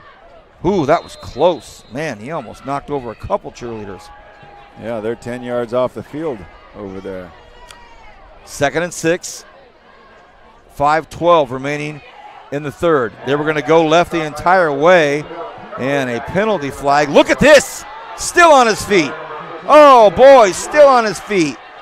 Yards after the catch, one of the best we've seen all season long. Davian Williams, he's had a big night already, but this flag, and they roughed the passer. I saw it happen. It was James Johnson, unfortunately, too much extra business on the quarterback at the end of it. Well, I think James has been frustrated. He's been close all night, hasn't quite got there. I think he was the same guy that pushed the guy well out of bounds on the previous play, so he's just got a little bit too much emotion going here and cost his team. That'll be tacked on to the end of that run. That play has been very successful for him. North is close to having it defended, but South High now with 2 huge plays off of that little swing pass. 1st and 10 now. Well, 1st and goal. Is it a 1st and goal or 1st and 10 from the 11? They don't have the down marker down there, so I'm thinking it's got to be 1st and goal. Fumble! Ball's on the ground. It's picked up by North High School. Oh, my goodness. Freddie Romero. Another one for Freddie. What a night he's having. South High player down on the field.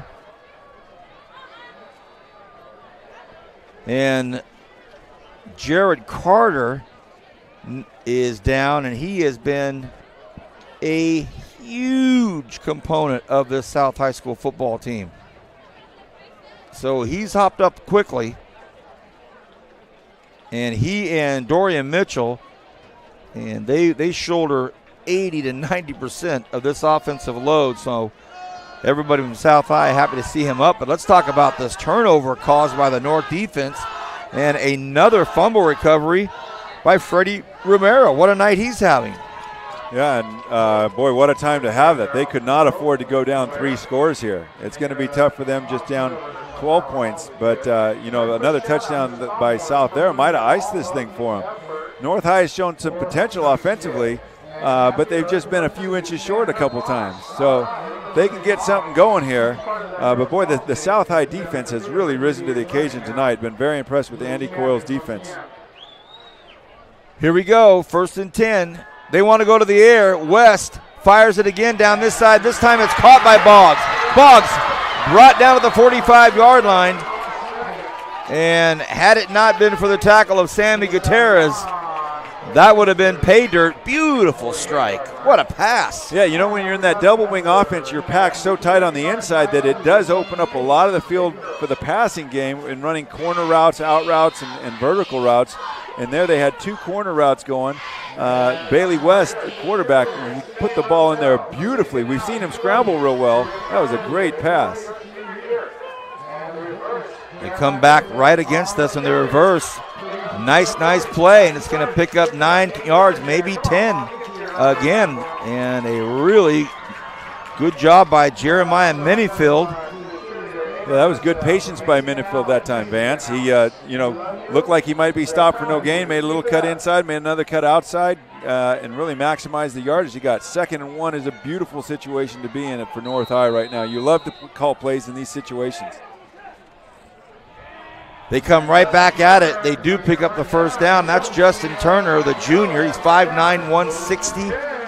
No huddle offense, and here they come. 4 minutes and 3 seconds to go in the 3rd quarter. Here come the Stars. He ran that ball the way that play's supposed to be a run. He attacked it downhill, picked up about 6 on that. And Coach Mills and the South High Rebels, they just want to stop all of it. They just want to put the brakes on everything. They thought, as you just said, Coach, they were going to put some ice on this deal about a minute ago. Now all of a sudden they're on their heels, and the North High Stars running right at them. Yeah, I think that was a good timeout by Kerry Mills, though. He saw that North High had kind of gotten the momentum. And by taking that timeout, maybe you give your guys a little bit of rest, take some air out of North High sails a little bit there, recoup your guys. When you're playing these teams that either break the huddle fast or run with tempo, and they pick up a 1st down or 2, it really puts you behind over there. Your defense starts guessing at things. They start to panic a little bit. So a timeout in that situation allows you to refocus your guys, settle down, and realize, hey, let's just win 1st down here. Let's hold them to 2 yards or less here and play our game instead of playing their game and, kind of playing catch-up. So great timeout by Kerry Mills there, I think, to change the momentum. That's the voice of Rich Cornford. A long-time varsity head coach, West High School, Frontier. Been an assistant to a lot of great guys. Now he's the head coach of the Ridgeview Frost Soft team. They're 5-1. First and 10. Just a straight handoff right up the middle, one-on-one. Justin Turner takes on Michael Williams. Nice start there. And I want to thank again our superintendent, Dr. Brian Schaefer from the Kern High School District, the assistant superintendent of instruction, Dr. Brenda Lewis, the assistant superintendent of educational services and innovative programs, Dr. Dean McGee, and the director of school support services, Stan Green. Thank you to everybody for being such great support mechanisms for us here. Here we go on a 2nd and 7. Again, right at him. Chris Romero takes that little short pitch. Yeah, but they've been attacking the right side with that power play from the double wing very successfully here in this third quarter. 3rd and short, I wouldn't be surprised if they don't go to the same play again. If they can't stop it, keep running it. They've got Coach Cornford in their ear. They've got him in the headphone. They're listening. They said, hey, whatever Coach says on that Kern High Network deal, just do what he says. First down, North High School picks it up. So many times we as coaches make this game more complicated than it is. You know, you're going to win more games by out-muscling teams than by tricking them. And North High has just decided, let's just take this thing right at them every single snap. And watch for a play action coming up now, because South has got to sell out to stop that running game because they're getting gashed. This time they come back the other way with it. Haven't been as successful going to the left as they've been going to the right. Now, obviously, you've got to have some sort of balance in your play calling over here.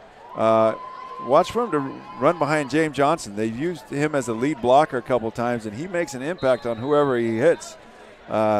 Kid plays hard every snap, both sides of the ball. 2nd and 8. Here we go. A big, strong run by Chris Romero. That was executed so well that by the time Romero had it in his hand, he turned the afterburner on, and there was really nobody there to stop him. I'm surprised he didn't get to the end zone. Yeah, counterplay that time, but again to the right side where they've had most of their success. Power to the right. Romero again, this time he gets gobbled up at about the 8-yard line, gain of 2. It'll be 2nd and goal from the 8. We're going to dip below the 2-minute mark right now. Big crowd here at North High School tonight. Game's going a little bit late on the clock, but nobody's left. Still big crowd here for North High. North's been in the red zone a couple times before, coming away empty. They run the power again to the right side. Ooh. It's going to bring up about a 3rd and 5, I think. So this is certainly 4-down territory for them. We've seen that they struggle in the kicking game. So they've got to come up with two play calls here to put this thing in. 1:28 and counting left in the third. It's 3rd and goal from the 5. You know, both of these teams have a few players going both ways. At this stage of the game, kids start getting tired. They're in an unbalanced set. Look for this one coming left behind the unbalanced side. Can they get in? Oh, the second effort. They do. Touchdown North. Second effort is an understatement. That was an incredible play. Lots of heart shown on there because South High had it defended. It looked like it was going to be no gain on that play. That kid fought for everything he's worth for his teammates. James Johnson, the well-noted 6'4", 200-pound junior D1 prospect. As you mentioned, Coach, he got hit once, twice, thrice, and I was about to call him being stuffed. And he gets in the end zone, and now it looks as though they're going to go for 1. Well, Johnson comes off the field, looks completely exhausted here. Boy, that effort there was incredible, though. Here's another attempt at the kicking PAT. The snap, the hold, the kick. This is up, and it's good. How about them apples? 18-13. We'll stay here since we're close to the quarter break. 1:06 remains in the third. 18-13. Coach Brown now walking up and down the sidelines, getting these North High School stars to buy into the belief we're in this thing. They weren't about 5 minutes ago. Their backs to the wall. Looked like South was going to get in with a decisive score to make this thing really difficult, and a fumble recovered by the North High School Stars. They capitalized on some big plays, some small plays, and some consistent plays on that running game with one big pass play to set it up. And they're back in this thing. 5-point lead for South. As much as I'm talking about North, South still up 5. Well, that was a 90-yard touchdown drive over there. Most of it ground out, by running that power play from that double wing set over there. And again, as a defensive coordinator, it is very frustrating when a team just keeps pounding the ball at you and they're picking up that 3, 4, 5, and 6 yards of carry, and you can't really do anything to stop them. You try to blitz, you try to slant, you try to time the snap count, and they keep picking that up. So it'll be interesting if North can get a stop here. They've got the momentum. They found something on offense that's working for them. This is going to be a tight ball game. Want to thank the principal of North High School, Mark Balch, the assistant principal of instruction, Chris Persons, the assistant principal of administration, Patrick Blake, the athletic director, Brian Hewins, the athletic activity director, Allison Toy. Thank you, North High School, for your wonderfully warm and receptive vibe tonight. Here's the kickoff, and who's this? Are you kidding me? Joe Jones down the far side. Yeah, Joseph Jones is a linebacker, fullback type for him. They don't typically use a fullback all that often, so mostly a linebacker. I thought he made a mistake by fielding that. I thought he should have let the deep guy get it. And then he takes off up to the left side. He shows a little burst of speed for a big fella and gets South High and North High end of the field. You read my mind. That ball bounced, and it bounced up like on the fourth bounce, and it looked like it might fall into the hands of the speedier guys. And I said, well, let's see what happens. Next thing you know, not only is he fast, but he's big and he's strong. Now, I thought I saw a flag come down at the end of it, but as these officials are not throwing them in the air, they're throwing them down. Now there is a flag right over there. He goes to pick it up, and it's on South. Sideline interference. Oh, yeah, you got that 3-yard zone that the officials like to run up and down, and they don't like when coaches get in their way on that. Oh, how costly is that? So Joseph Jones is the brother of P.J. Jones, former South High star. Oh, yeah, there's a lot of bloodline football here tonight. How about this? A final. Liberty defeats Frontier 28-16. Ridgeview defeats Golden Valley 20-10. Shafter 28-0 over Taft. There's some finals for you. We're in the tail end of the third quarter here, so has there ever been a game at North that finishes before midnight? I don't know. It seems like every time I hear of a game at North High School, it is late. Handoff right between the tackles, and it's back in the hands of Dorian Mitchell. And for South High School, I want to thank Principal Connie Grumling, the assistant principal in instruction, Devang Brumbot, the assistant principal of administration, Henry Wise, the athletic director, Dante Borodori, the activity director, Cecilia Polito. Thank you to South High School for your participation in a unique week. I talked to Coach Mills, and I said, always interesting when you have dinner midweek with your opponent, but because of this great tradition, that's what they do. They have a Wednesday night meal, and he said, always a nice time, always a nice time. 2nd and 6. Aguirre floats one back over to Mitchell. Mitchell, a big, strong run to the 45-yard line. A well-designed play. He had the entire stadium looking over here with us. Kicked it back over to Dorian Mitchell on the far side of the field, and they pick up a first down. Yeah, and if we remember, the last high drive by South High was a successful drive down to the 10-yard line until they fumbled. They seem to have picked right up where they left off offensively, moving the chains here at the end of the third quarter. That's it. 18-13 at the end of 3. When we come back, we'll have one more to go here at North High School. The Battle for the Sword 2017 on KernHighNetwork.com. Back right after this.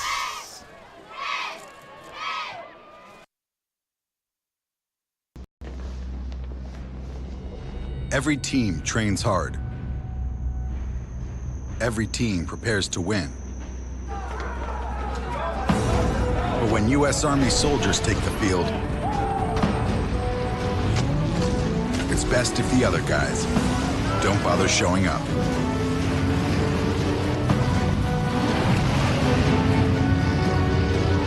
See if you have what it takes at GoArmy.com/team. One thing about Kern Schools is you get to do your banking your way. I'm a traditional banker. I still like writing checks and visiting my branch. As a millennial, for me, it's all about the mobile. And I'm somewhere in between. I still do everything online or through an ATM. So no matter how you do your banking, Kern Schools is always there. That's why we're the #1 financial institution in all of Kern County. Take advantage of our low mortgage rate.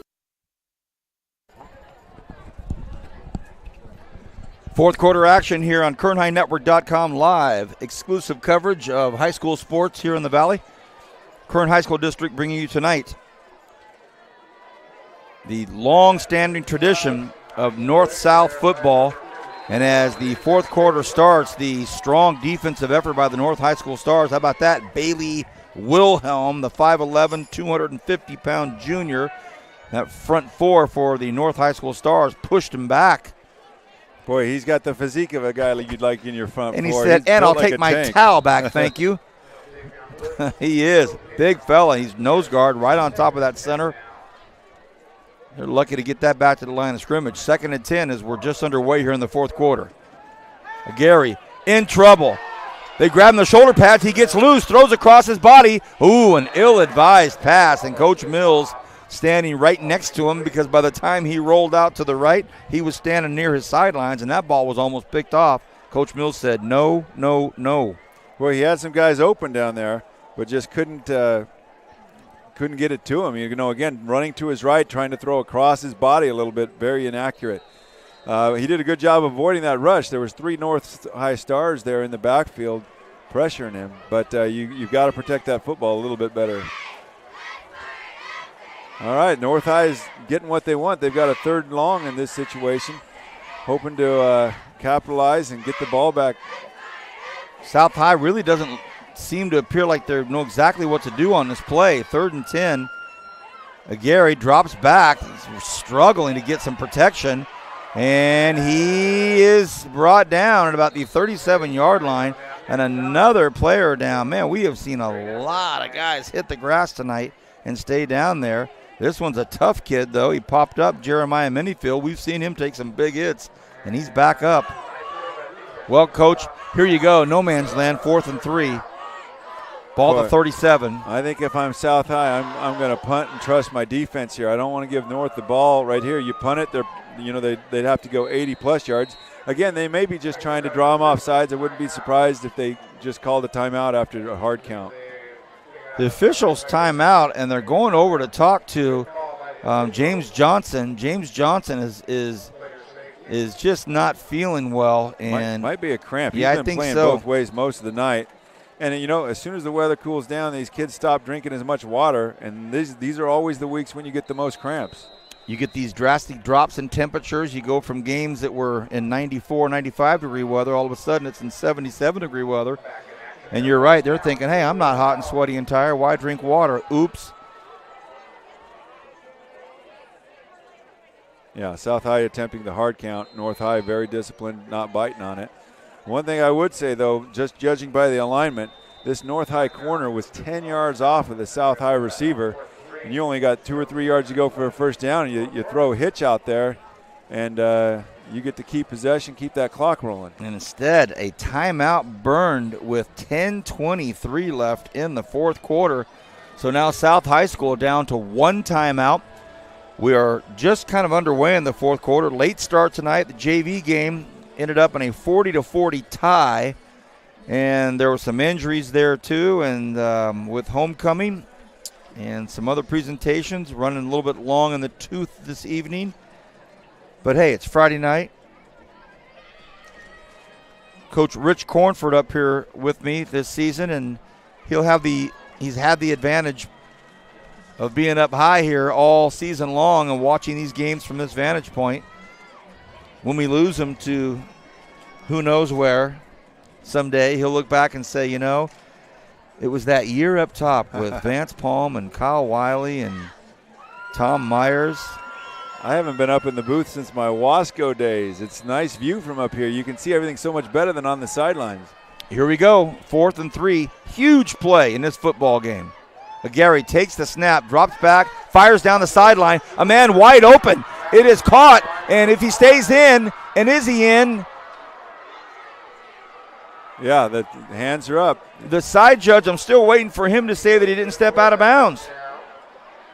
You know, that was a blown coverage by North High. I don't know if South High kind of snuck the guy on the sideline there and he wasn't covered from the beginning, but huge mistake there for North on a 4th and 3. South goes for the home run ball, pays off. Jalen Sanders there with that touchdown. So I wanted to yell touchdown, but the sideline judge, the one that's responsible for making sure that Jalen doesn't step out of bounds, he's not really getting up to that score as quick as possible, so I didn't know if he called him out of bounds or not. He did not. Touchdown counts, 24-13. No matter what, these Rebels just keep fighting back. Touchdown, South High School, and now they're trying to get all their players on the field.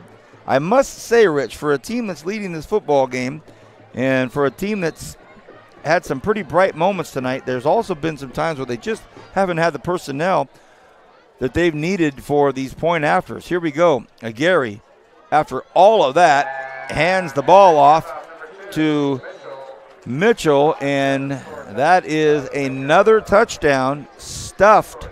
A PAT stuffed. So that leaves it at 24-13.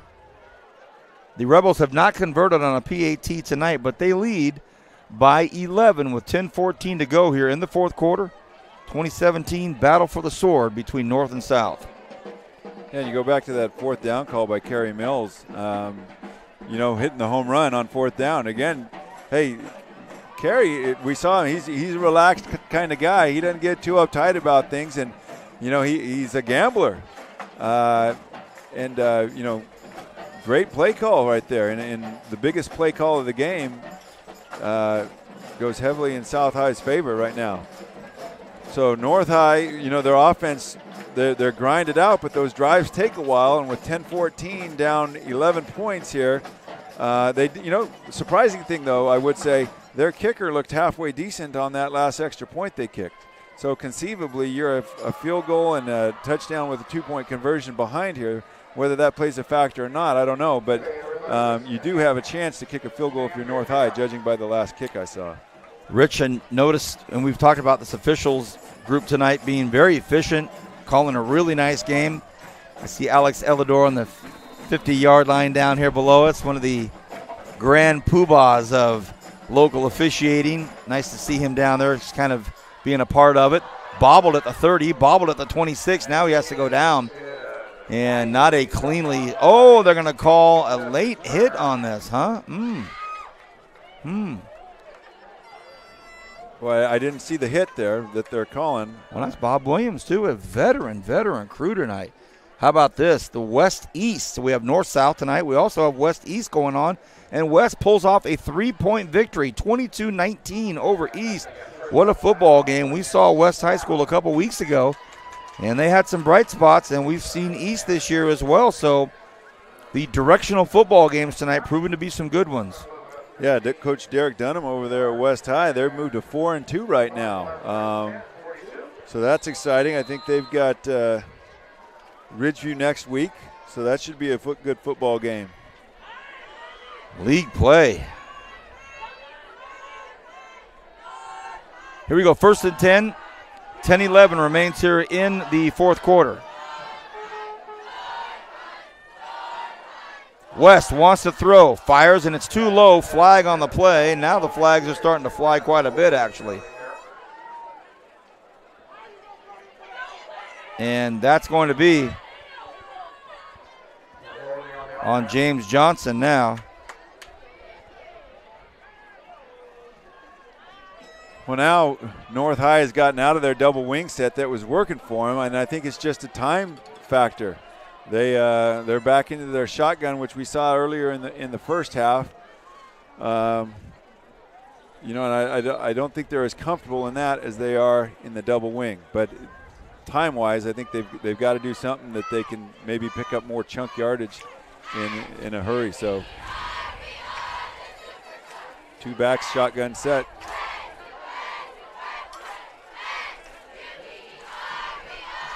Run between the tackles, and they get about 4 yards there. And the previous call was unsportsmanlike conduct and was called against James Johnson. And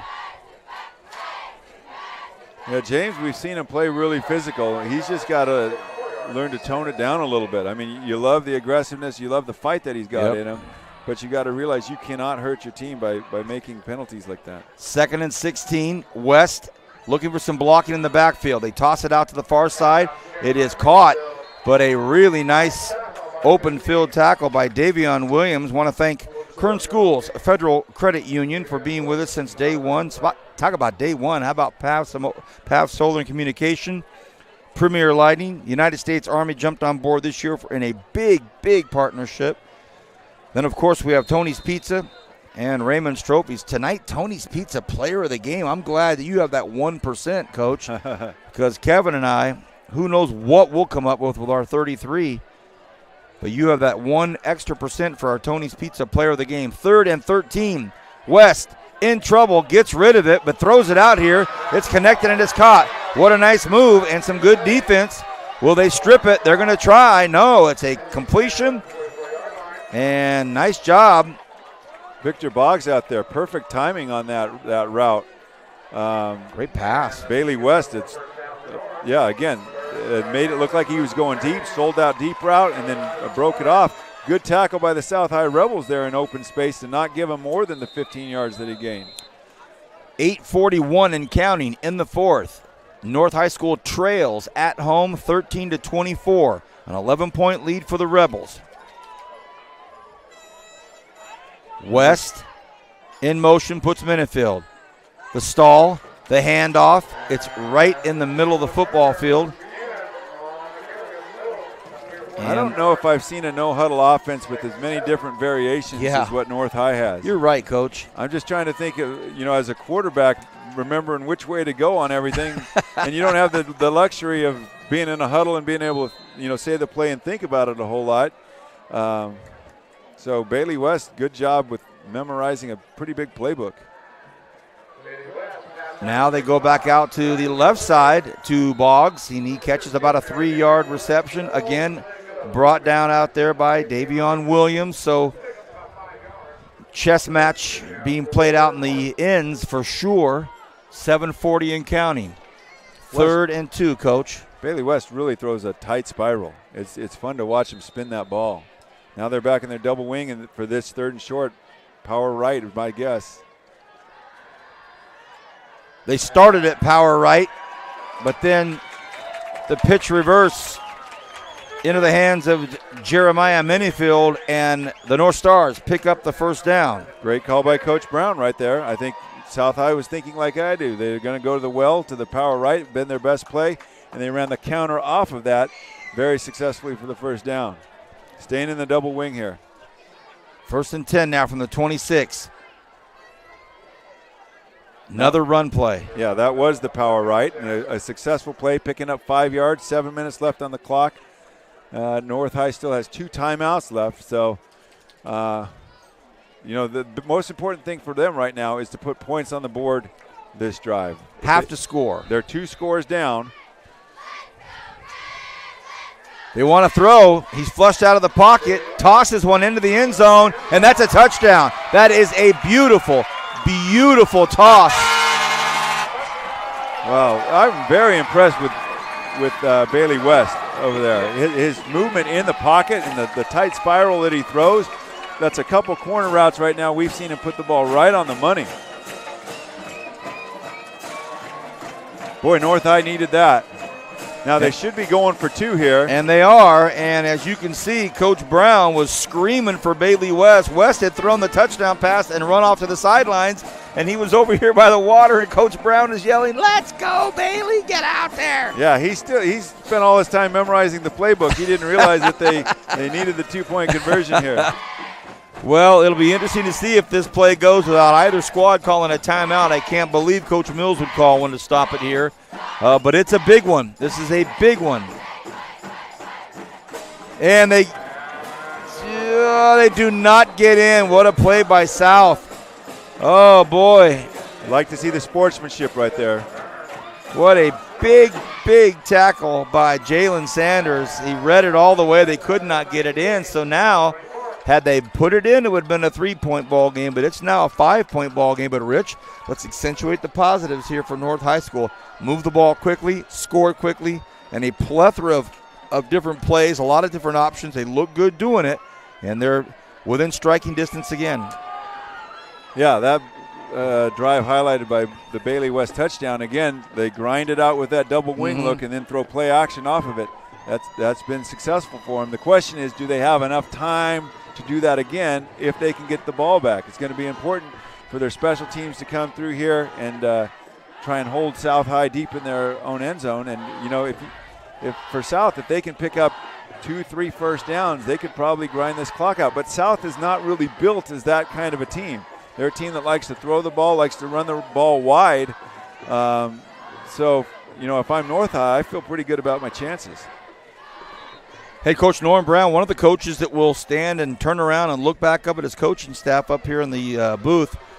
I've seen a lot of his face tonight as he's turned and looked up and talked to his coaching staff, and he'll be on the headsets and kind of just converse with them as he's looking at them. Some coaches never look up at the press box. What did you do? I don't think I looked up at the press box very much. I could hear him well. Me looking at him didn't matter anything. And I was always, especially when I was coaching the defense and the special teams, always extremely busy, and then coaching an offensive position well. All right, here comes the kick, and it bounces up, and it ends up in who else's hands? Jared Carter. Carter trying to get to the sidelines. Carter still on his feet, gets shoved out of bounds and forced out of bounds. And we've seen it a lot tonight. A lot of great sportsmanship. Guys getting knocked over, and the opposing guy will come and pick them up and help them up. And could be that they understand the tradition. Could be that they had dinner on Wednesday night, and they kind of got to know each other a little bit. Either way, it's good to see. We'll see if that prevails all the way down to the last 60 seconds. If this thing's within 3 or 4 points, we'll see.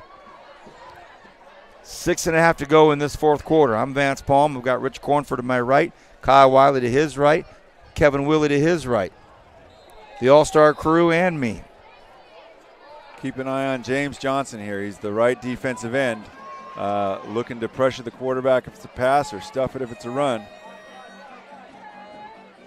They go away from him to the right, and with some extra effort, maybe a yard or two. They do not stop the clock, though. The whistles apparently blew before he goes out of bounds, so 6:12 and counting here at North High School.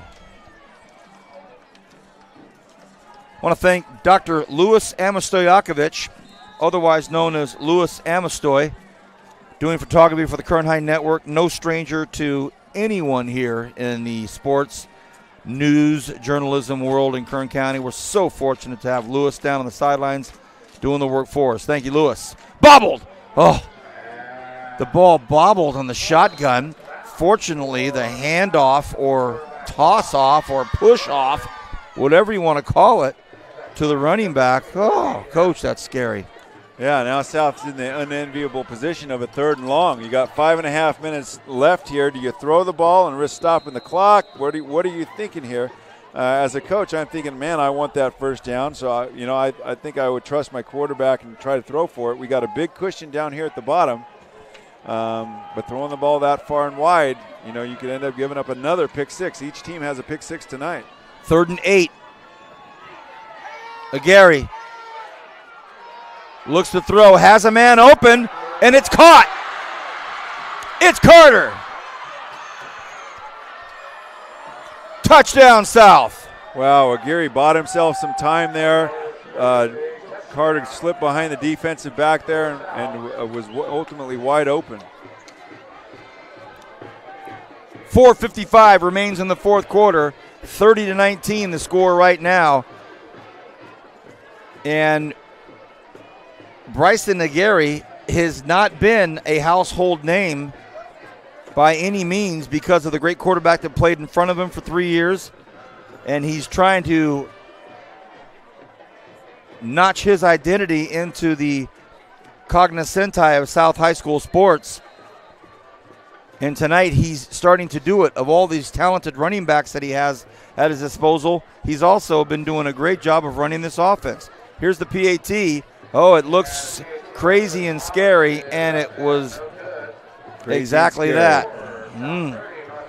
5 touchdowns, 5 missed opportunities for PATs for South High School. Yeah, and those, they can still come back to haunt them. But, again, we see Aguirre making a huge play in a clutch situation. We saw him do it earlier on 4th down for the big play. That time he bought himself some time over there, allowed a receiver to get open. Good job by the South High receiver of the scramble drill, finding an open spot, getting himself open so he could produce a touchdown for his team. Calm, cool, and collected in these big moments.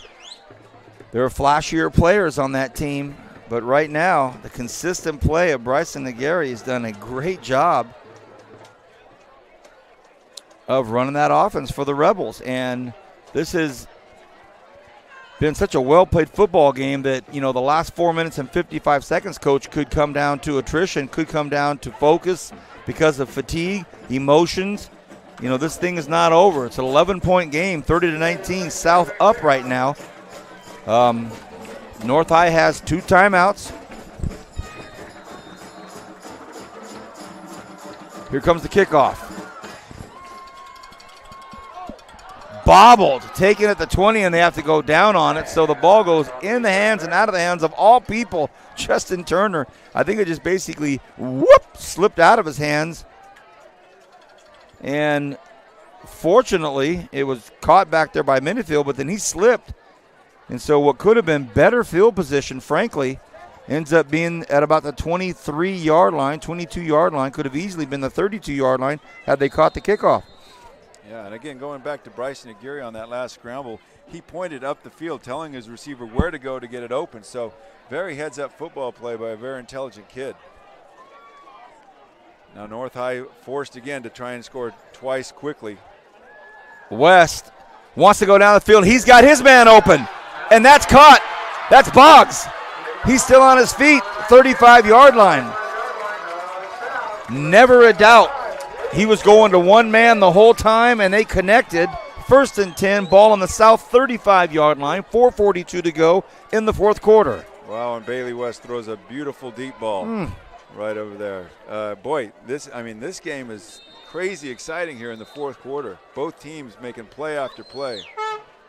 No huddle offense. West wants to go back to the well again. This time he fires over here to the near side, and it's caught.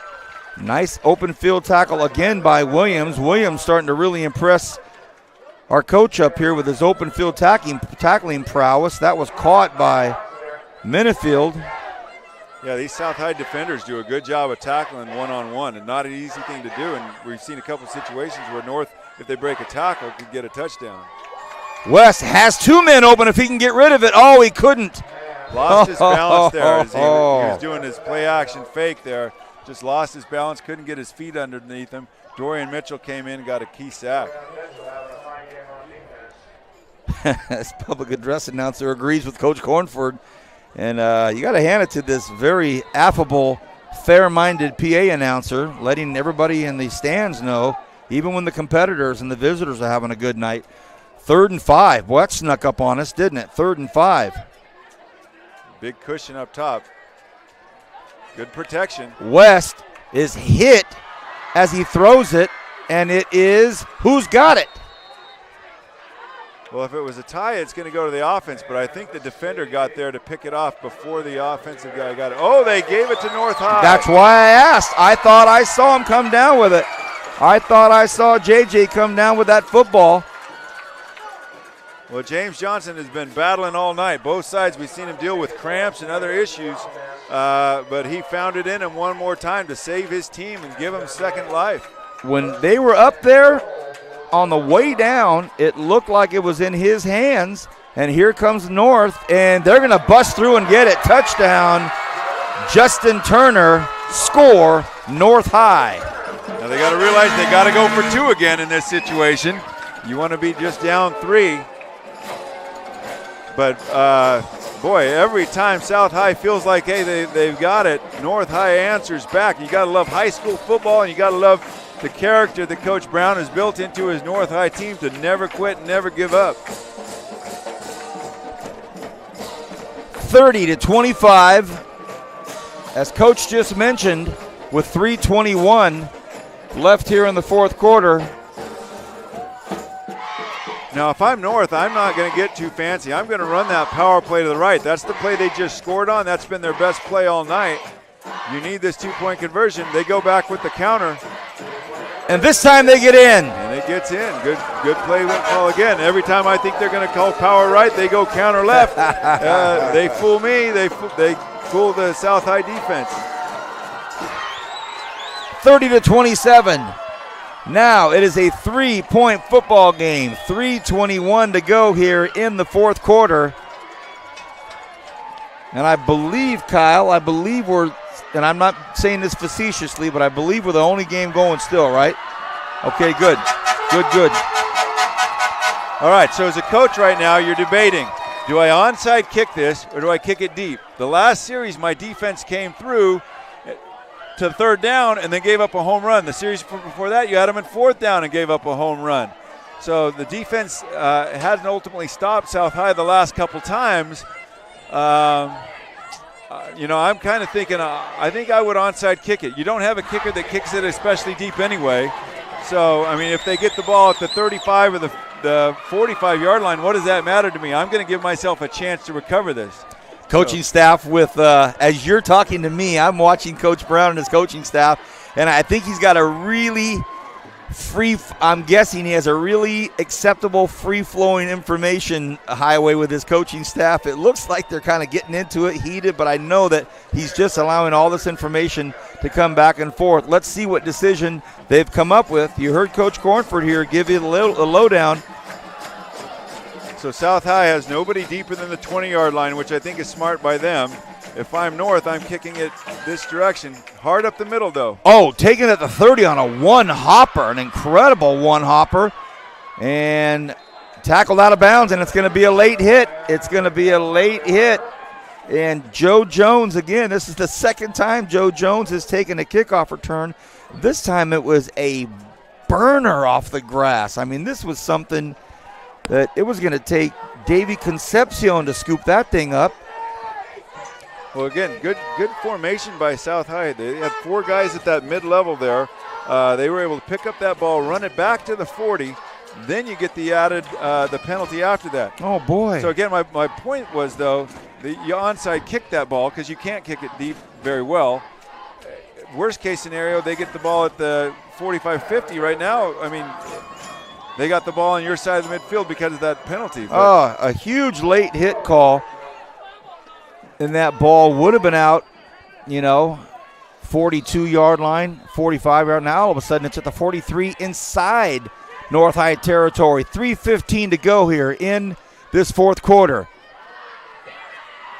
So if you're North High at this point, you have to sell out to stop in the run. Maybe you do give up another touchdown, but you want South High to throw it. You want them to do something that might stop the clock, might lead more to your chance for a turnover. For South High, they're going to look to grind it here, and then, these next plays, North will use their timeouts on defense where they're more effective. But, boy, that play didn't gain many yardage, but took the officials quite a while to blow it back in. A good 20 seconds or so went off before they blew that play in. So South High will wait for the back judge to start signaling the last 5 seconds before they snap this ball to milk every second they can off the clock. There he goes with his hand movement. Oh, they're going to say he didn't get off. Well, I don't know about that. Boy, oh boy, he started his hand call, and Gary started the snap.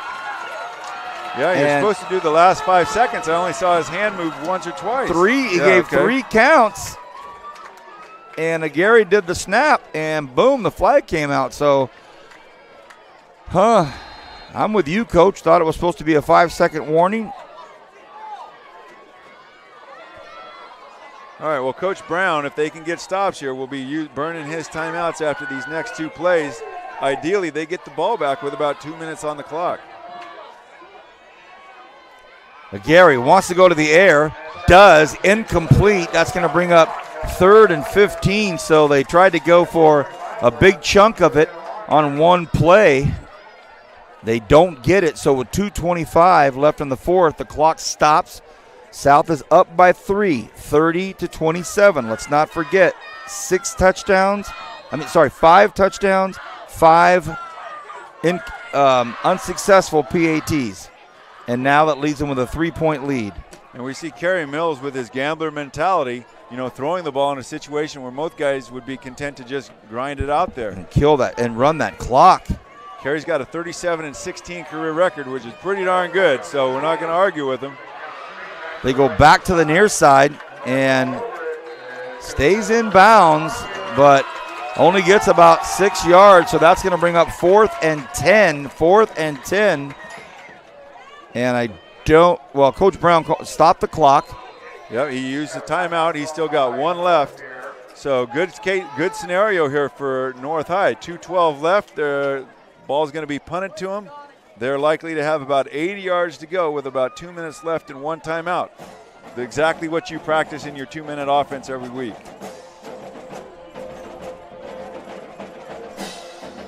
You're watching KernHighNetwork.com live. Exclusive coverage of high school football in the Kern High School District. We're at North High School tonight. It's been a fun night. The JV game finished in a 40-40 tie, and the North High School JV team was down by 24 at half. That was a seesaw battle the last 2 or 3 minutes of that game. It set the stage for homecoming here and the long-standing tradition of the North-South rivalry. Rich Cornford, Kyle Wiley, Kevin Willie, along for the ride. I'm Vance Palm. Hope you're enjoying all of this. 2:12 left here in the fourth. South looking to punt. Not a bad punt, and it's going to be fair caught at the 12-yard line. Really good punt by South High there, pinning them back. These rivalry games, there's nothing like them, and you can never, the kids play so hard. You can never count anybody out, and man, this has been a crazy exciting game. Both sides, both quarterbacks done a heck of a good job here. I'm anxiously what Bailey West has up his sleeve here with 2:05 left on the clock. One timeout for the Stars. They trail by 3. 27-30 is the score. From the North High perspective, ball is on their own 12-yard line. 88 yards for a touchdown, and based on the kicking game, about 86 yards to get him in line for a field goal to tie it. Here they go. West wants to go to the air. He looks, floats one out, throws it out, and it's, oh my gosh, should have been intercepted. Game should be pretty much on ice, but Jared Carter, somehow, some way, that rainbow of a pass dropped through his hands. Yeah, really should have made that play over there. Bailey West threw the ball into double coverage that time, trying to make a little too much happen. They max protected for him, which gave him time to throw deep, but that wasn't there. Sometimes you got to learn to just fight another day. Officials timeout. Now they got it back rolling in. 2nd and 10. West fires, and nice pitch and catch, and it's caught out there by James Johnson, and a flag at the end of the play. Who will it be on? Well, I'm not sure. Johnson did a great job of getting out of bounds on that to stop the clock. Who knows if somebody said something or what over there. Oh, boy. We've seen it all tonight.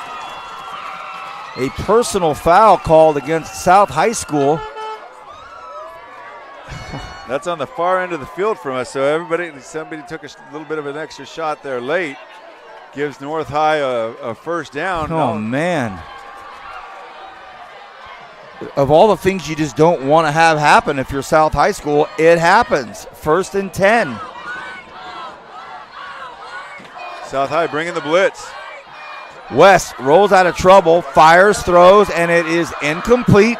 Would have been a great catch, but I doubt he would have been in bounds anyway, so they'll bring up 2nd and 10. What I can tell you is that Bailey West is not a quarterback you're going to get sacked a lot. He is slippery back there, and if South High brings that pressure again, you'd like to see West take off and run with it. With everybody's back turned in man coverage, you can get a lot of yards that way.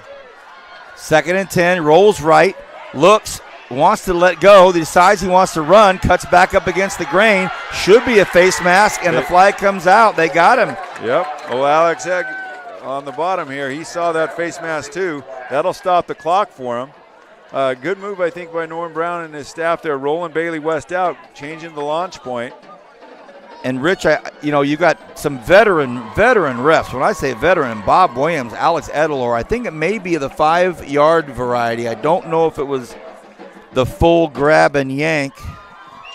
Yeah, we'll see. I think we have 400 years of officiating experience out there. You said it, not me, brother. I go to church with Alex, so it's all right. Yeah, you deal with him more than I will.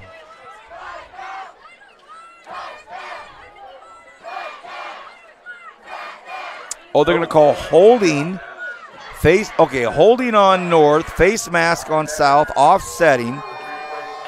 So the upside is they get to replay the down. The downside is they lost some time. 90 seconds exactly left in this fourth quarter. North trails by 3. Well, that does stop the clock. It gives you guys a little bit of a chance to rest. And I know the way James Johnson's been running around the field, I'm sure he appreciates that little bit of rest there.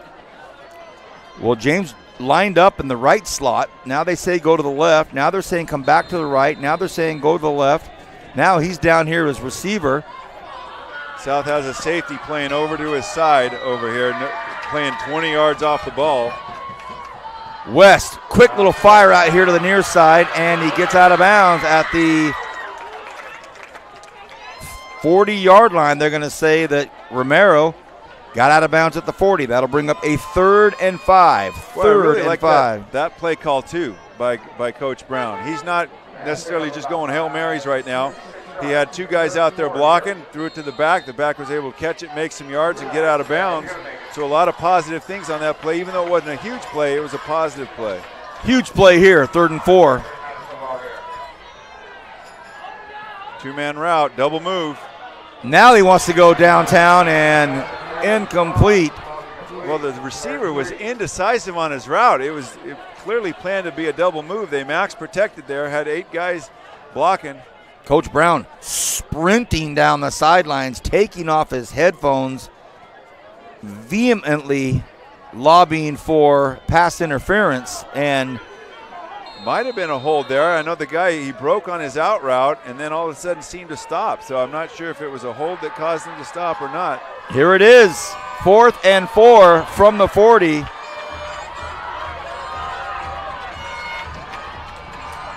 Get the first down here. Oh, my. Big hold, and the catch is made, but a huge hold over here. Everybody saw it. Very obvious. And the thing about it is it will be a first down, so Corey Mills can't decline it, or he'll give him a first down. Yeah, he's going to take that penalty. It's going to be 4th and very long now for North. So they do have a timeout left if they want to talk it over. You know, what do you got in your playbook for 4th and 15, 4th and 20? I guess they mark it from where the flag It'll be 4th dropped. and 19. So with 1:04 to go, and we all saw it. It's no mystery. Yeah. Left tackle. I mean, you got to do that. You can't let your quarterback get sacked in that situation. Good job by the officials to catch it, which, again, it wasn't that hard to see. 4th and 19. West hasn't been sacked a lot tonight. He's got to get rid of it, though. Fires one out, throws it out, and it is almost caught. And how appropriate would it have been for James Johnson to have caught that? No flags on the play, and he is exhausted. Heartbroken, I think. Emotionally and physically exhausted, and as you'd say, he's had to hobble off a couple times with cramps. He's given it his all. Two-way player. Crawling off the field here. For these North High Stars, you know, they thought this was the year they're going to break that 6-year string of losing the sword game. And, you know, that play pretty much clinches it for South High here. And the officials and Coach Brown still not giving up on his pursuit for some type of a call 2 plays earlier, but that's over. And now the officials actually even kind of helping all the players out in there. The officials are pointing to their knees saying, fellas, do yourselves all a big favor, and that's it. So what a football game. What a football game. You know, one crazy thing, if you're South High, you don't take many snaps from under center. Yeah. And I have seen in these situations the ball get fumbled before. And Coach Brown's going to get a flag, and it's unfortunate after all that's gone on this week and the dinners and the lunches and. Well, I know he called the timeout. He's got a right to talk to the officials. I'm not exactly sure. He did. I think Norm was giving it to the back judge, and the white hat had heard enough, and basically said that's enough. I guess he meant it. He sure did. So emotions run high, of course, in competition at every level, and I'm not down there. I'm up here. Hard-fought football game, well-played football game, and looks like South, if they just take one more knee here, that's going to be it. And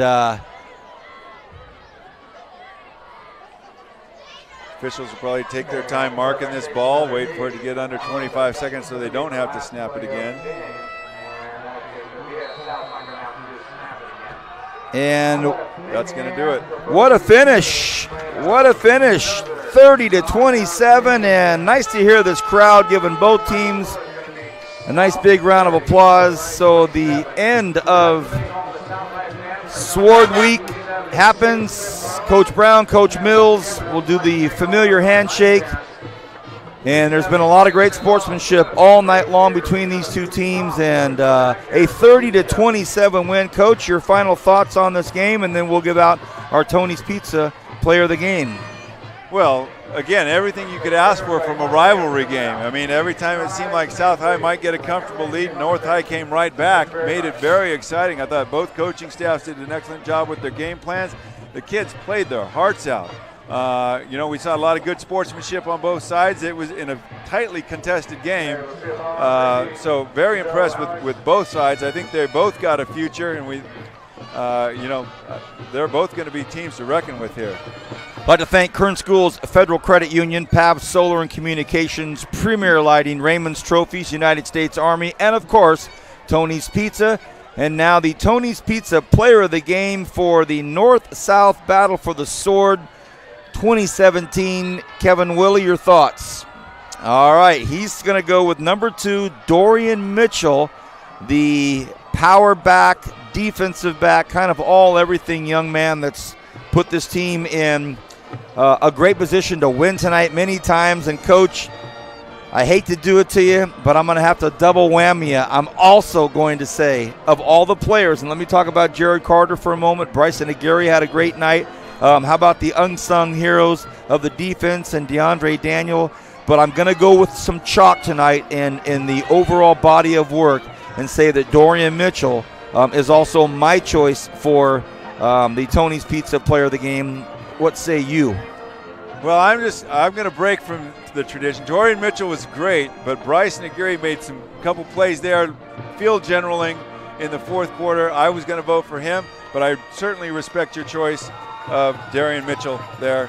He'll enjoy that pizza. Well, here's the thing. That 1 extra percent that you give out carries a lot of weight as the season starts to go. And as we progress into week 7 and week 8 and week 9, that extra percent starts to carry a lot of weight.